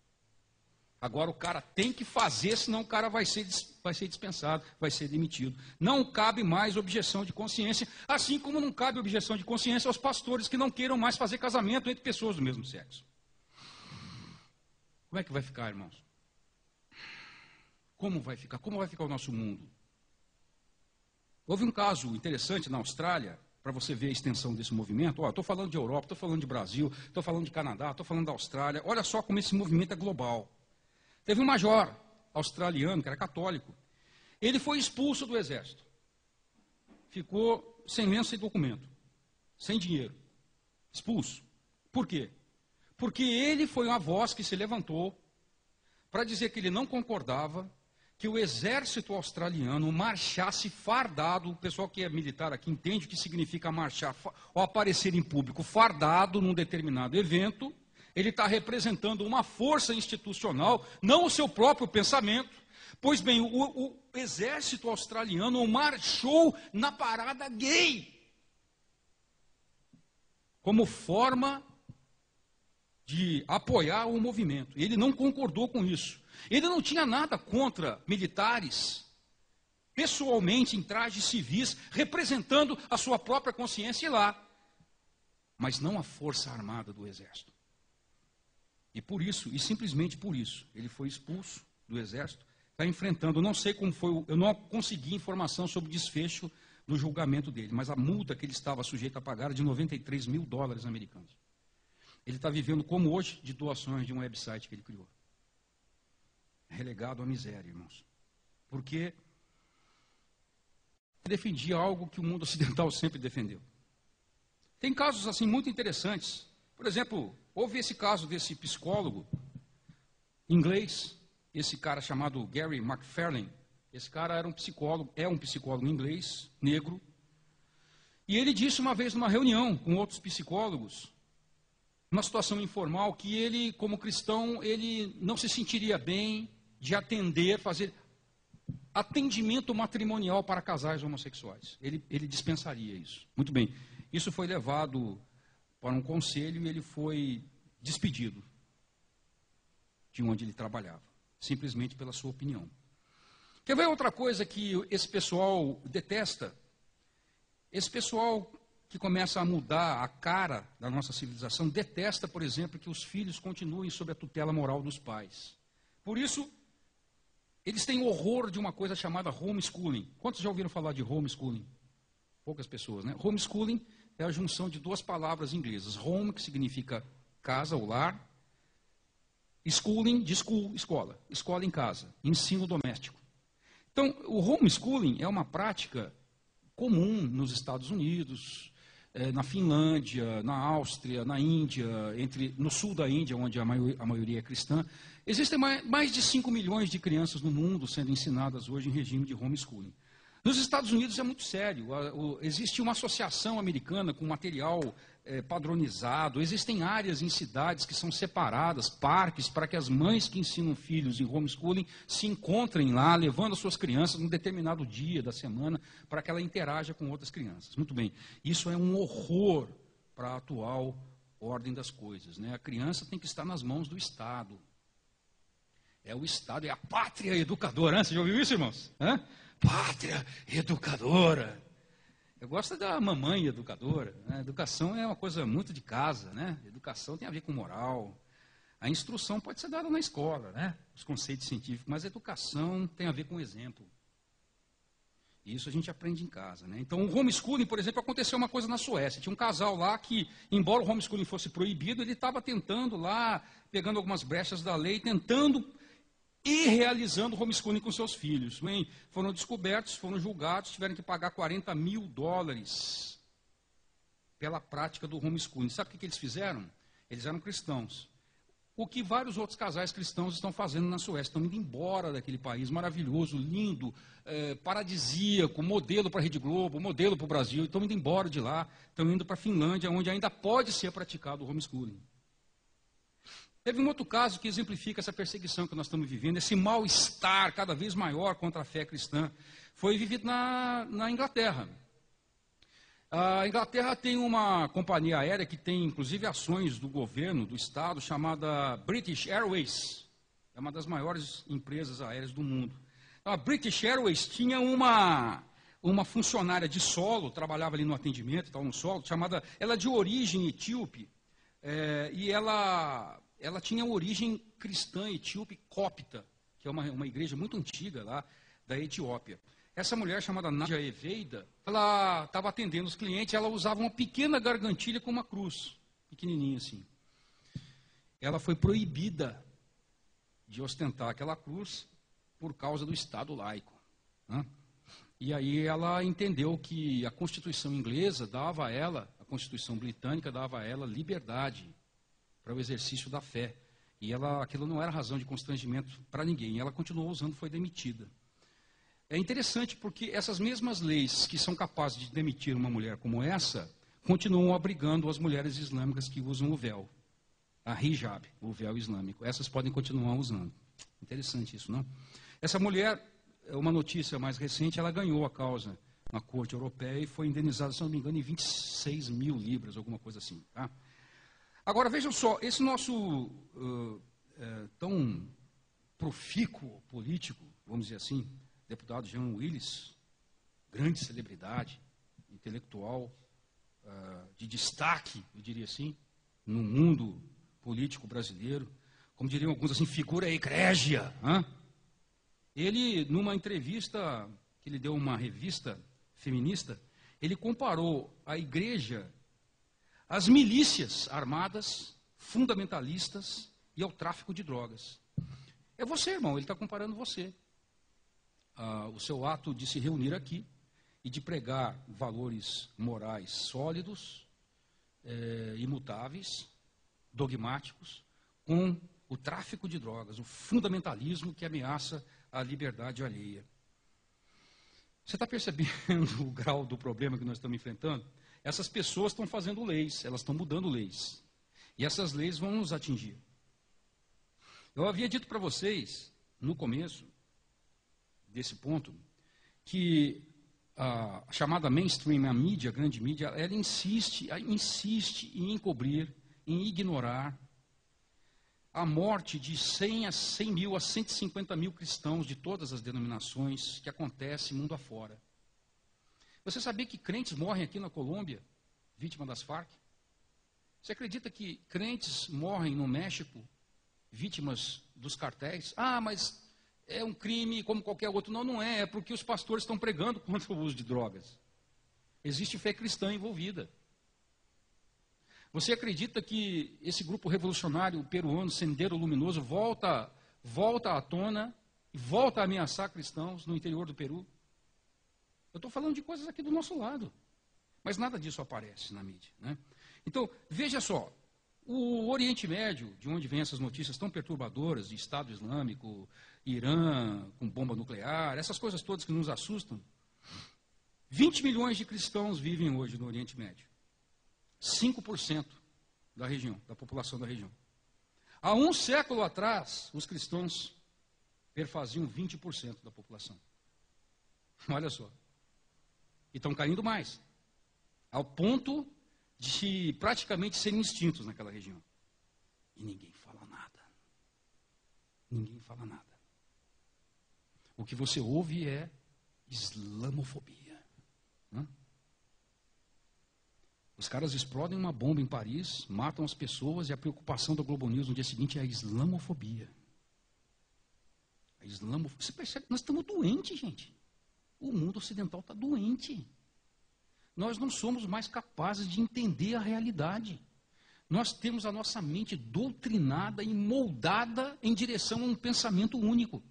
Nós somos como que agora praticantes de um comportamento bovino, somos todos iguais, moldados por um pensamento acrítico. E a pergunta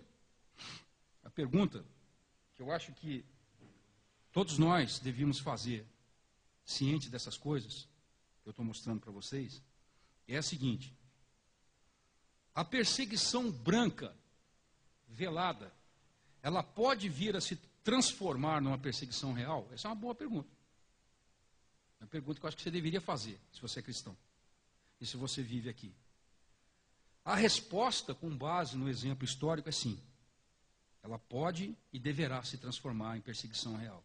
Não sei quando, não sei como, em que medida, de que forma, mas ela deve se transformar numa perseguição real pela seguinte razão. Porque as perseguições e as grandes perseguições contra determinados grupos e os genocídios, essa morte de milhares, de centenas de milhares e de milhões, eles sempre começam com a perseguição no nível cultural e simbólico. Você entende? Os nazistas não mataram judeus no dia seguinte. Eles começaram uma grande perseguição simbólica. Os judeus foram ridicularizados e inculpados. Você lembra? A tática foi a mesma. Eles foram responsabilizados pelos males, se transformaram no grande mal da sociedade alemã, depois foram identificados, depois foram marcados e depois foram assassinados. Segundo o senhor Jean Willis, qual é o culpado dos males ocidentais? São os fundamentalistas e os conservadores. Você já carrega, como cristão, essa marca de responsabilidade pelos males da sociedade. Nós já carregamos isso. Mas a perseguição, ela ainda está acontecendo no âmbito simbólico. Falta algumas coisas ainda para que ela se transforme numa perseguição real. Mas isso pode ser muito breve, irmãos. Pode ser mais rápido do que você imagina. Na Alemanha levou 6 anos.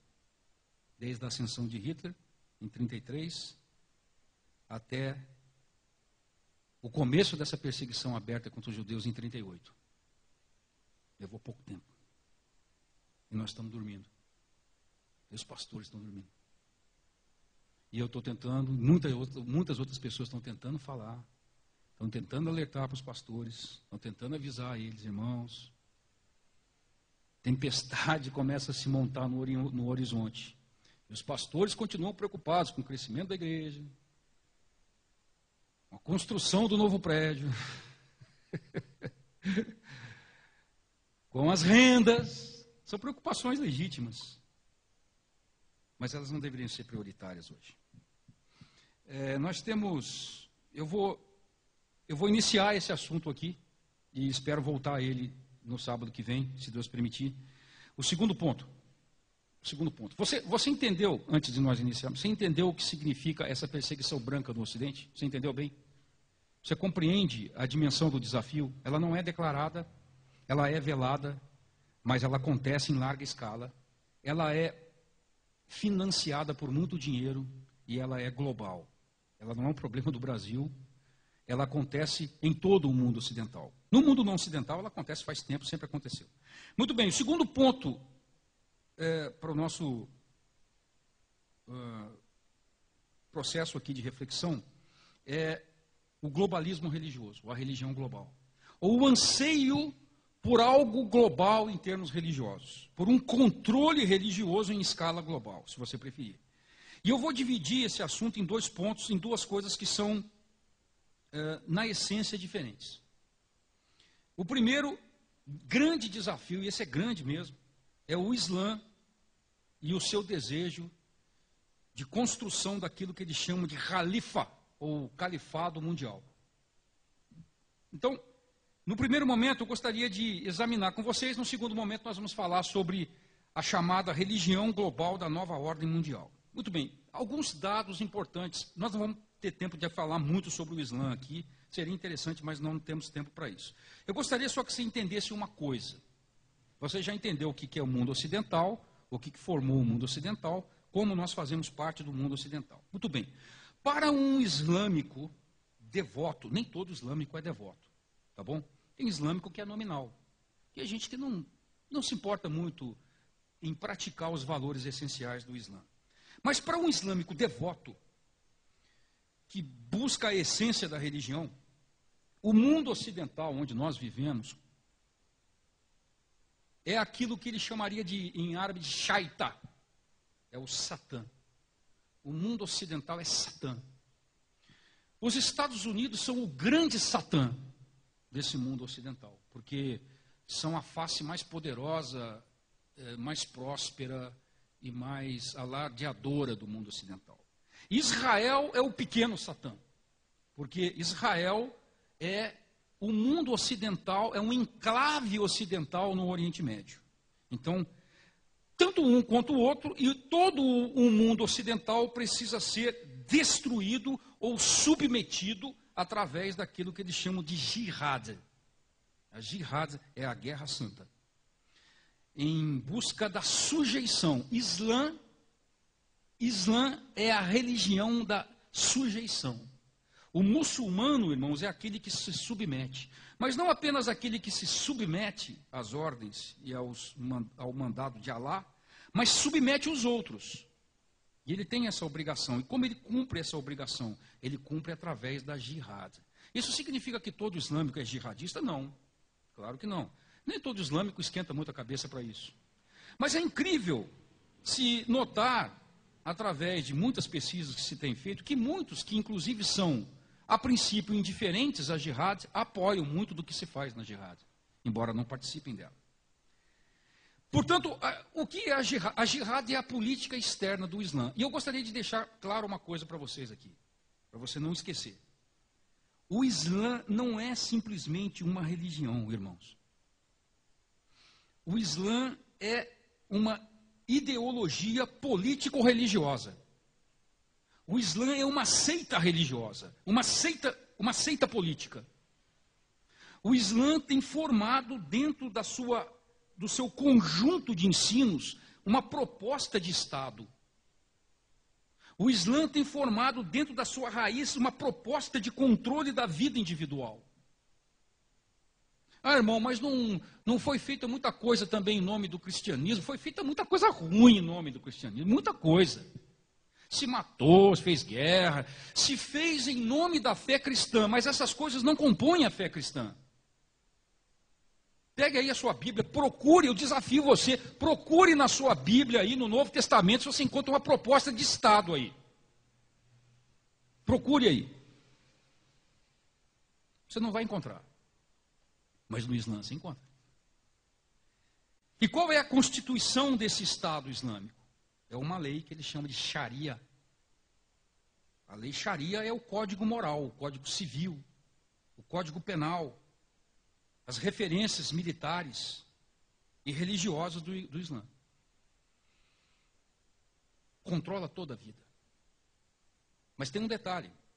A lei Sharia, que todo muçulmano, ou quase todo, gostaria de ver implementada, ela é perfeitamente incompatível com a nossa noção de lei e com as nossas noções jurídicas ocidentais.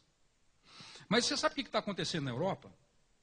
Por exemplo, na Inglaterra, onde a população islâmica cresce em ritmo assustador, você tem bolsões, dentro, por exemplo, de Londres, você tem bolsões de população islâmica vivendo ali, onde a lei Sharia já é aplicada. E ninguém se mete com isso. Mulher adulterou, ela sofre a sanção física ali dentro. E ninguém toma conhecimento disso. Existem lugares em Londres onde você passa na rua, se você é um ocidental, se você é um inglês, um britânico qualquer, existem postes em determinadas ruas, marcando determinados quarteirões, dizendo assim, a partir daqui vigora a lei Sharia. Você não passa com uma garrafa de cerveja ali. Não é teoria da conspiração, isso está acontecendo agora. Por favor, entre no YouTube, você vai ver vídeos. Vocês veem que herança interessante, né, do moderno feminismo para as mulheres. Quantas mulheres hoje, aí até crente, compra o discurso feminista? Pois é, irmãs. Veja que legado o feminismo deixou para as mulheres ocidentais, né? Legado maravilhoso. 4 de cada 5 pessoas que se convertem ao Islã na Europa são mulheres. Mulheres ocidentais. Saxãs, né, inglesas, irlandesas, holandesas, espanholas. Olha que legado maravilhoso, né? Que o feminismo deixou. Essa lei que se pretende adotar, que eles avançam, faz parte dessa ideia de califado mundial. O que é o califado? O califado é o poder regente do califa, o herdeiro da autoridade religiosa, cívico-militar, jurídica de Maomé. É o califa. O que vocês veem lá no Oriente Médio, hoje, com o ISIS, é uma tentativa de se implantar um califado, um novo califado. O poder global. Mas aquilo é uma coisinha assim, ó, pequenininha, desse tamanho, assim, no meio do problema. Eu vou mostrar para vocês como o problema é muito maior do que aquilo. Aquilo lá deve ser enfrentado, derrubado em mais uns 2 anos, talvez. Vai mudar de nome, vai virar um outro movimento. Esses movimentos mudam de nome, se transformam. Uma hora é Al-Qaeda, outra hora é ISIS, outra hora... E continuam isso, mas aquilo lá é boi de piranha. Tem problemas maiores que aquilo lá dentro do califado mundial. Veja o que está acontecendo na Europa. A gente fala disso hoje, os caras chamam a gente de islamofóbico. Você não pode falar disso aqui, você não pode falar. A mídia não trata isso aqui. Tratar isso aqui é islamofobia. Mas para aí, não podemos tratar isso aqui não diz respeito a gente, isso aqui não diz respeito à nossa cultura, o que vai ser dela, como vamos viver, que mundo vamos viver. Olha a crise demográfica na Europa. E isso aqui não é culpa dos muçulmanos, não, isso é culpa nossa. Nós não queremos mais procriar. Nós abandonamos o mandato cultural de Deus, abandonamos. Nós queremos curtir a vida, passear, viajar, comprar, curtir a vida. Filho atrapalha. Filho atrapalha. Vamos curtir a vida, irmão. Eu estava vendo uma publicidade hoje, antes de vir aqui, de uma operadora de celular. O rapazinho chega no meio do mato, encontra com um caipira, matuto. Aí chega lá e fala, você dá um copo d'água para mim? Aí o cara chega e traz um copo d'água para ele, com aquele sotaque meio mineiro, assim, seu celular pega tudo isso, que é isso? Fala, pois é, você não pega? Não pega nada não. Falei, mas o que você faz aqui sem celular? Aí ele olha, o cara tem 5 filhos. É interessante, né? Porque o mundo está dizendo assim, existe alguma coisa mais legal para você do que ter filhos? Né? O que seria da sua vida se não fosse a televisão? Você ia ficar se enchendo de filho, olha que vida mais, né, terrível, né? O que seria da sua vida sem uma conexão de celular? Você ia se encher de filho, né? Pois bem, então, sabe o que se chama isso, gente? Suicídio civilizacional. O que você está vendo aqui, alguns exemplos, são a taxa de fecundidade de alguns países. Só para encurtar um pouco essa conversa, que é uma conversa bem técnica, Para você manter uma nação e manter a cultura de uma nação, você precisa de 2,11 filhos por casal. Quer dizer, o 11º casal teria um terceiro filho, se é assim mesmo matematicamente. Muniz é melhor para dizer isso, para trabalhar estatística, né, Muniz? Depois você explica para o pessoal. Mas assim, todo mundo tem 2 filhos, de repente um tem 3, tá? 2 filhos, 3. Se você conseguir fazer um pouquinho mais do que 2 filhos, já que não existe um 0,11 filho, né? Você consegue manter uma população em mínimo crescimento. E quando você consegue fazer isso, você mantém a cultura. Mantém os valores, mantém a fé, mantém o sistema jurídico, pensamento, arte, cultura, tudo isso. Tá? Então perceba que ter filho é alguma coisa mais importante do que o seu prazer, a sua realização individual. Né? 2,11 ou 2,1. 1,9 de taxa de fecundidade. A taxa de fecundidade é a expectativa que se tem, a expectativa de filhos que uma mulher terá no seu período fértil de vida. Tá? Muito bem, abaixo de 1,9, não se conhece na história uma nação que tenha sido recuperada. Não se conhece. Pode ser, dependendo de certas situações, aí, num intervalo de mais ou menos 100 anos, em situações ideais, 1,9 recupera um pouco, aí você consegue sobreviver, tá? Mas não se conhece. Com 1,3 é impossível resgatar a nação. É impossível, a nação está em rota de extinção. Então, note os números da Europa. Grécia, 1,3. Essa mesma Grécia que está aí, elegeu um partido comunista, um presidente comunista, que é mais e mais Estado na vida deles. Não tem dinheiro, não tem base econômica para sustentar a aposentadoria dos mais velhos. Estão querendo mais Estado na Grécia. Espanha, 1,1. 1,1 na Espanha. Inglaterra, 1,6. Está próximo do impossível. Alemanha, 1,3. Já está no impossível. Notícia para você, os alemães não têm mais homens para compor as forças armadas. Estão querendo trazer turcos.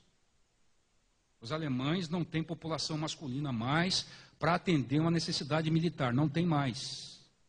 Eles estão querendo trazer turcos ligados à família dos imigrantes turcos que estão lá aos montes. A França ainda está em 1,8. Agora, note bem, os islâmicos franceses, os muçulmanos, 8,1. Olha que legal. Claro, o cara tem 3 mulheres, né? A média dos 31 países da União Europeia é 1,38. Está próximo do impossível. A Europa é um caso praticamente impossível de ser revertido. Praticamente. Não dá mais. A imigração islâmica na Europa, a gente acha que isso é brincadeira, né? A gente acha que isso é brincadeira. Isso aqui, gente, isso aqui é muito grave, irmãos. Isso aqui é de sentar e chorar. O que nós estamos fazendo, gente? O que nós estamos fazendo? O que nós fizemos com a herança? O que nós fizemos com a herança de séculos, cara?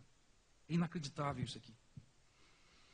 A população islâmica na Grã-Bretanha saltou de 82 mil na década de 70 para 2 milhões e 500 mil hoje. Então, 30 vezes em 30 anos. Na época, no começo dos anos 70, muitos ingleses conservadores diziam assim, não façam isso. Não abram as fronteiras dessa forma. Eu não sou contra a imigração, irmãos, não sou xenófobo. O Brasil foi feito por imigrantes. Os Estados Unidos foram feitos por imigrantes. O Canadá foi feito por imigrantes. A Argentina foi feita por imigrantes. Os imigrantes, a Bíblia manda que a gente trate bem os estrangeiros. Isso é mandamento lá do Velho Testamento. Não sou contra. Desde que isso seja feito sob controle da nação. O Brasil tinha políticas de imigração. Abriu as portas e as pessoas que precisavam vieram para cá. Os Estados Unidos fizeram a mesma coisa, o Canadá fez a mesma coisa, a Argentina fez a mesma coisa. Por isso, você tem um sobrenome como o da minha esposa, por exemplo, Zorzo, italiano. A minha esposa é neta de imigrantes italianos. Como que eu posso ser contra? Eu não sou contra. Eu casei graças à imigração italiana.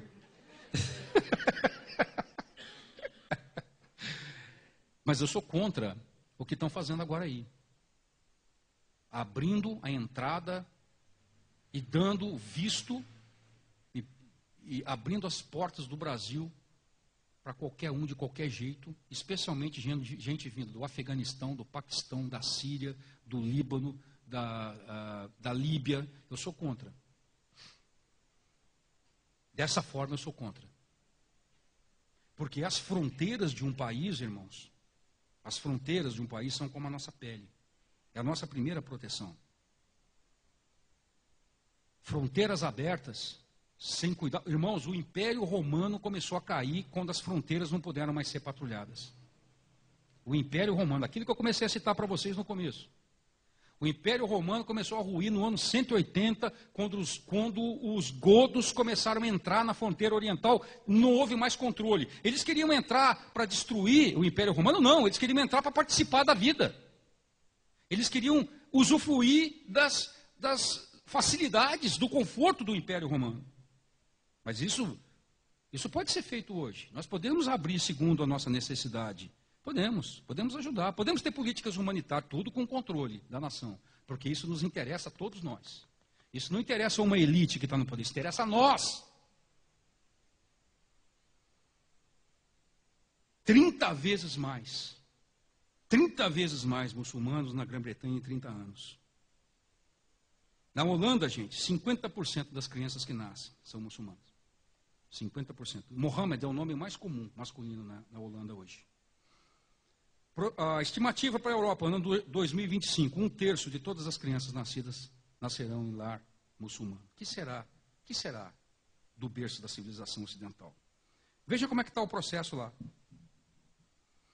Ninguém segura mais isso. Sabe por quê? Porque esses caras, eles acreditam na religião que professam. Eles estão lá e eles se envolvem com a religião que creem. Para você ter uma ideia, um islâmico, quando ele chega da África e se depara com um europeu, e conversa com um europeu médio, e pergunta para ele assim, o que você crê? Qual é a sua religião? Aí o europeu fala assim, eu não creio em nada, eu sou secularista e tal. O islâmico acha que o cara é louco. O conceito do islâmico, assim, esse cara, ele é mentalmente perturbado. Porque não há possibilidade para o islâmico que a vida não tenha um propósito transcendente. Mas nós achamos que pode se viver assim. E nós achamos, o que é pior, que eles vão nos respeitar vivendo assim. Nós estamos achando que nós vamos chegar para os jihadistas, vamos assim, por favor, aceitem a liberdade de expressão. Aí explode uma bomba. Você sabe a cena mais patética que eu vi esse ano? A cena mais patética, eu estava de férias no Rio Grande do Sul com a minha esposa, quando aconteceu aquele ato terrorista na França, contra aquela revista de cartunistas comunistas, do Charlie Hebdo, que faziam piadas imundas contra a fé cristã, imundas. As mais respeitosas eram contra o Islã. Na verdade, era só a representação gráfica de Maomé, que é proibido sob pena de morte no Islã. Mas contra a fé cristã eram coisas abomináveis. Você pode até ver isso porque tem na internet. Eles mataram aqueles caras, vários cartunistas, num ato de insolência contra uma nação soberana. E no dia seguinte, 2 dias depois, havia 1 milhão de franceses protestando contra aquilo, com um lapisinho na mão, com caras de sonso no meio da praça. Os caras riem disso. Eles vão passar por cima de nós. Vão atropelar, não vai sobrar nada. Sabe por quê? Porque esses caras têm uma vontade férrea de impor a religião. E nós não cremos em mais nada. Nós não temos mais razão por que morrer. Não temos razão por que viver. É por isso que eles vão passar por cima de nós. Lá na França, embora seja o Estado laico, como eles dizem, ateu mesmo, por Constituição, os muçulmanos decidiram que eles oram nas ruas, em todos os horários que eles devam orar pelo dia. E onde eles estiverem, às centenas e aos milhares, eles param, para tudo. Ajoelha para orar na rua, no meio da rua, para carro, para tudo. Paris, Lyon, Marseille, todas as grandes cidades. E não há o que se consiga fazer parar. Na Espanha tem um caso interessante do país, na região da Catalunha, onde uma cidade estava fazendo um replanejamento, um zoneamento urbano, e os islâmicos se reuniram lá, nós queremos lugar para nós queremos lugar público aqui para construir uma mesquita. E enquanto não se cede esse lugar, eles não param os protestos. Não param. Vejam só, a Islândia, irmãos. Você conhece a Islândia? A Islândia é um país assim de 300 mil habitantes. Tamanho de Taubaté. Fica lá perto do Polo Norte.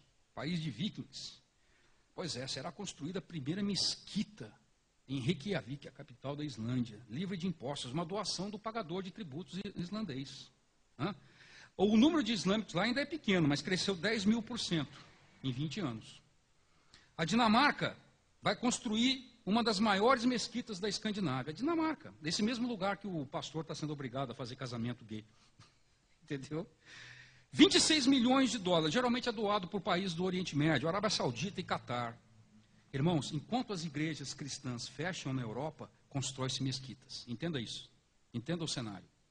E mesquitas cada vez com torres que são chamadas de minaretes cada vez maiores. Sabe por quê? Aquilo simboliza a conquista cultural.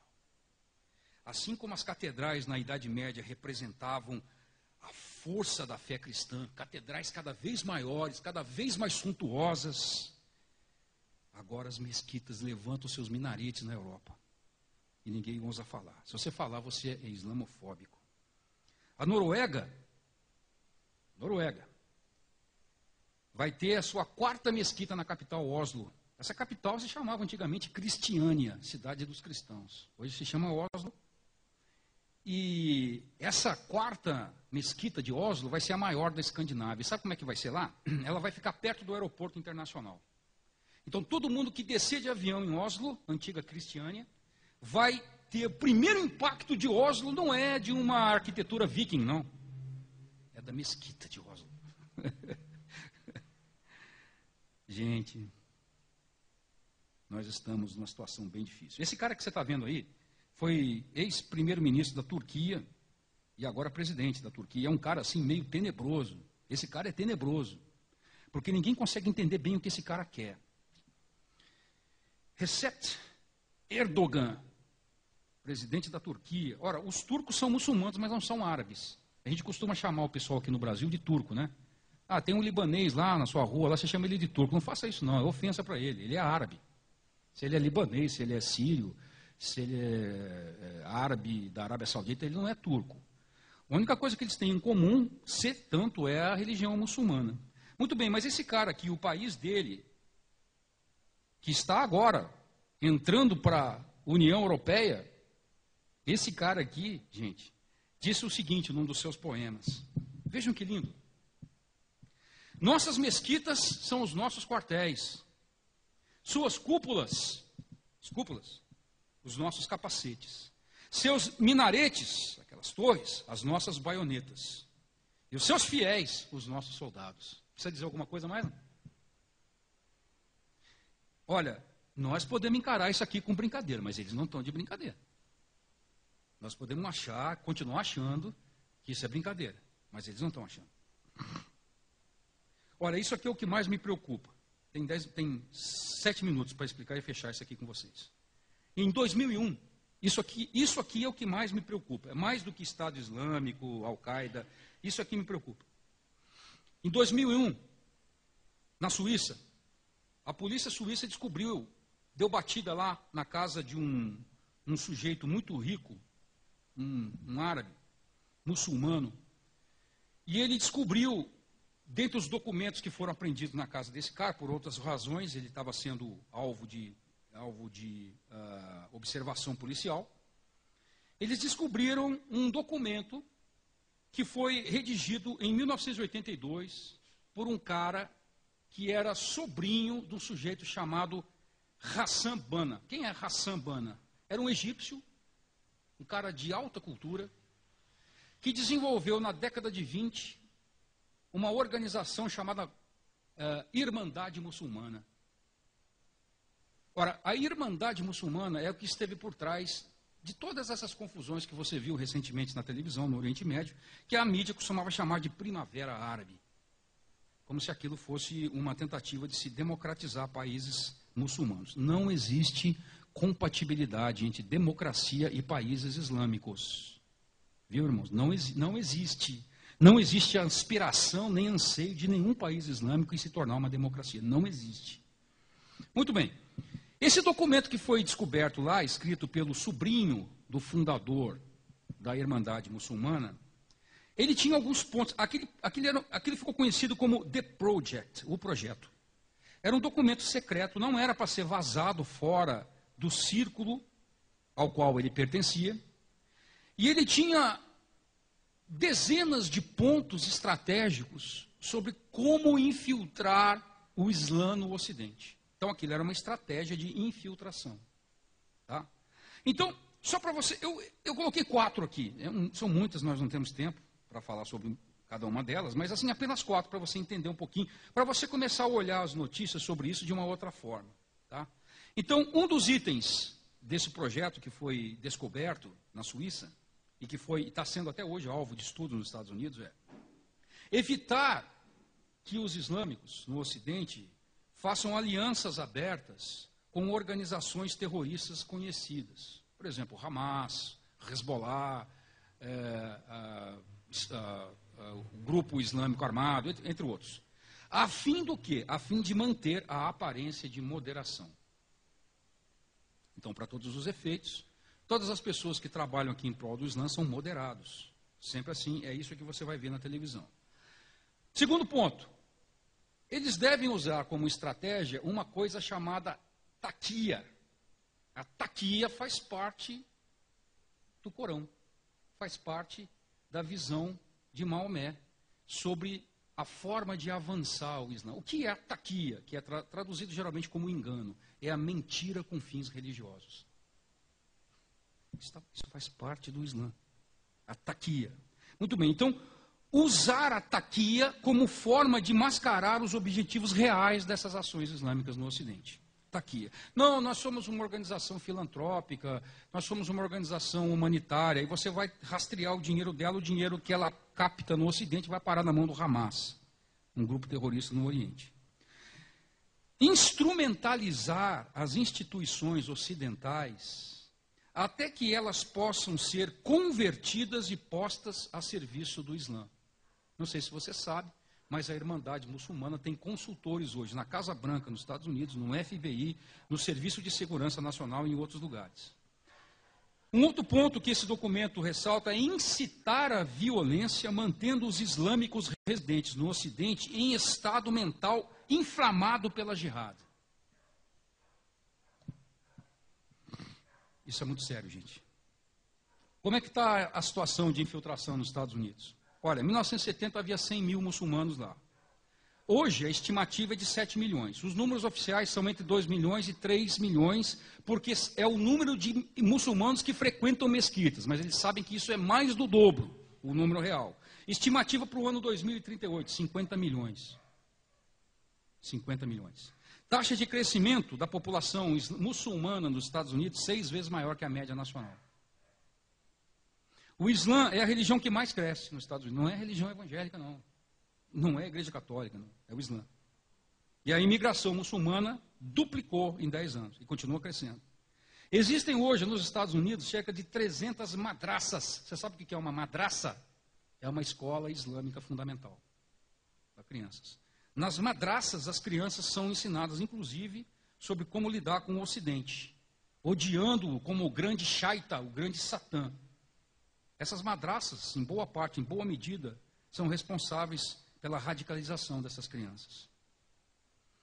Olha, veja isso aqui, irmão. Você, talvez alguns aqui tenham feito parte da ABU, por exemplo, não sei. Alguns irmãos aqui devem conhecer, Aliança Bíblica Universitária, e entre outras organizações cristãs que trabalham em universidades. No Brasil, eu citei a ABU porque é um caso conhecido nosso. Nos Estados Unidos tem várias organizações.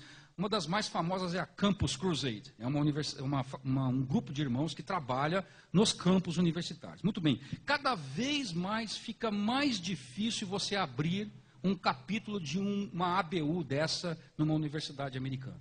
Mais difícil. Por quê? Porque esse tipo de iniciativa lá é taxado como discurso de ódio. Tá?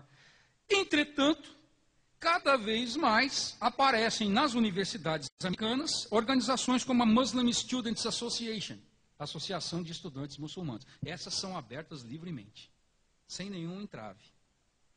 O número delas hoje, nas universidades americanas, presta atenção, hein? O número dessa ABU islâmica aí, ó, nos Estados Unidos, é maior do que o número de grupos e de associações democratas e republicanos, que representam os dois partidos majoritários nos Estados Unidos, juntos.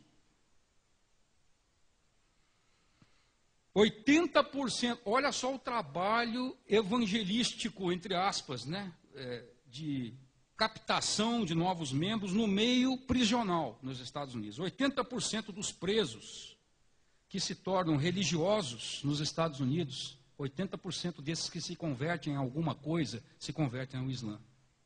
20% hoje da população carcerária americana é de islâmicos. E a maior parte deles é negra. Sabe por quê? Porque eles são sempre incitados ao discurso racista. Vocês vivem numa sociedade racista, essa sociedade é racista, maldita sociedade é racista. O Islã é a resposta para ela. Número de mesquitas nos Estados Unidos hoje, perto de 2.000. Tem 65 mesquitas numa das maiores cidades americanas, Houston, no Texas, o estado mais americano de todos os Estados Unidos. 65 mesquitas.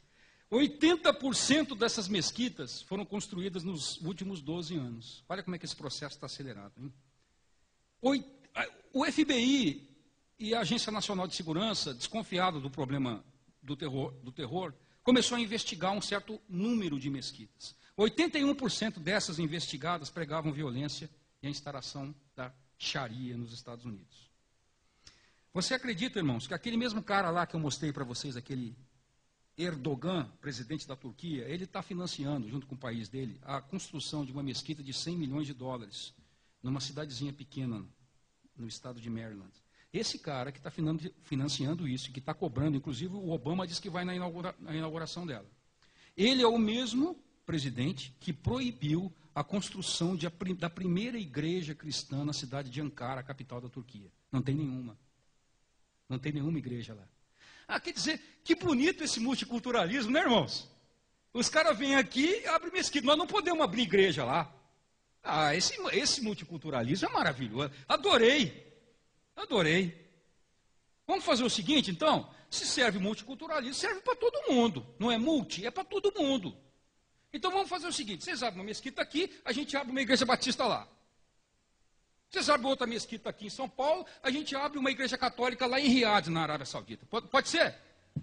Então tá bom, então eu quero. Então tudo bem. Agora aqui abre, lá não abre. Ah, gente, para aí. Eu já fui trouxa. Hoje eu não sou mais. Olha, o Hamas, essa organização terrorista, que prega a extinção do Estado de Israel, extinção. Já tem 40 células chamadas células adormecidas dentro dos Estados Unidos. 40. Isso é dado de 2011, deve ter mais hoje. Célula adormecida é assim, ninguém sabe que existe, exceto o serviço secreto, e ninguém sabe quando vai operar e quando vai entrar em operação, até que você escuta a explosão. O Hezbollah, que é um outro grupo terrorista financiado pelo Irã, sediado no Líbano, que também quer a extinção de Israel, não é negociação com Israel, é extinção. Já tem 11 células identificadas. Sabe o que é mais interessante, irmãos, quando a gente ouve essa questão de fronteira, de imigração descontrolada? É que se descobriu que a Al-Qaeda, que já nem se fala mais dela, né? Hoje se fala do Estado Islâmico, mas a Al-Qaeda, coisa de 4 anos atrás, descobriram algumas ramificações assim muito interessantes entre, por exemplo, as gangues, os cartéis mexicanos de droga, esses caras violentos lá, e esses grupos terroristas islâmicos. Eles descobriram, por exemplo, que os grupos terroristas, como a Al-Qaeda, chegavam a pagar $55 mil para os cartéis mexicanos atravessarem, os coiotes, atravessarem terroristas através da fronteira americana. Novo México, Texas e outros lugares. Irmãos, essa situação é muito complicada. Eu vou deixar esse penúltimo slide aqui para a gente conversar na semana que vem. Eu vou retomar esse assunto do globalismo religioso e quero ver se é possível, se a gente pode aproveitar talvez um pouco mais do tempo na semana que vem, para nós esgotarmos pelo menos os 4 itens que eu gostaria de falar com vocês. Não sei se será possível a gente trocar uma informação. O meu objetivo era a gente ter um tempinho aqui para que pudesse ouvir vocês sobre essas questões. Se for possível, a gente faz assim. Se não, eu peço perdão, deixo o meu e-mail aí, os irmãos me escrevem e a gente troca informação. Tá bom, gente? Obrigado, viu, pela atenção de vocês. Até sábado que vem, se Deus quiser.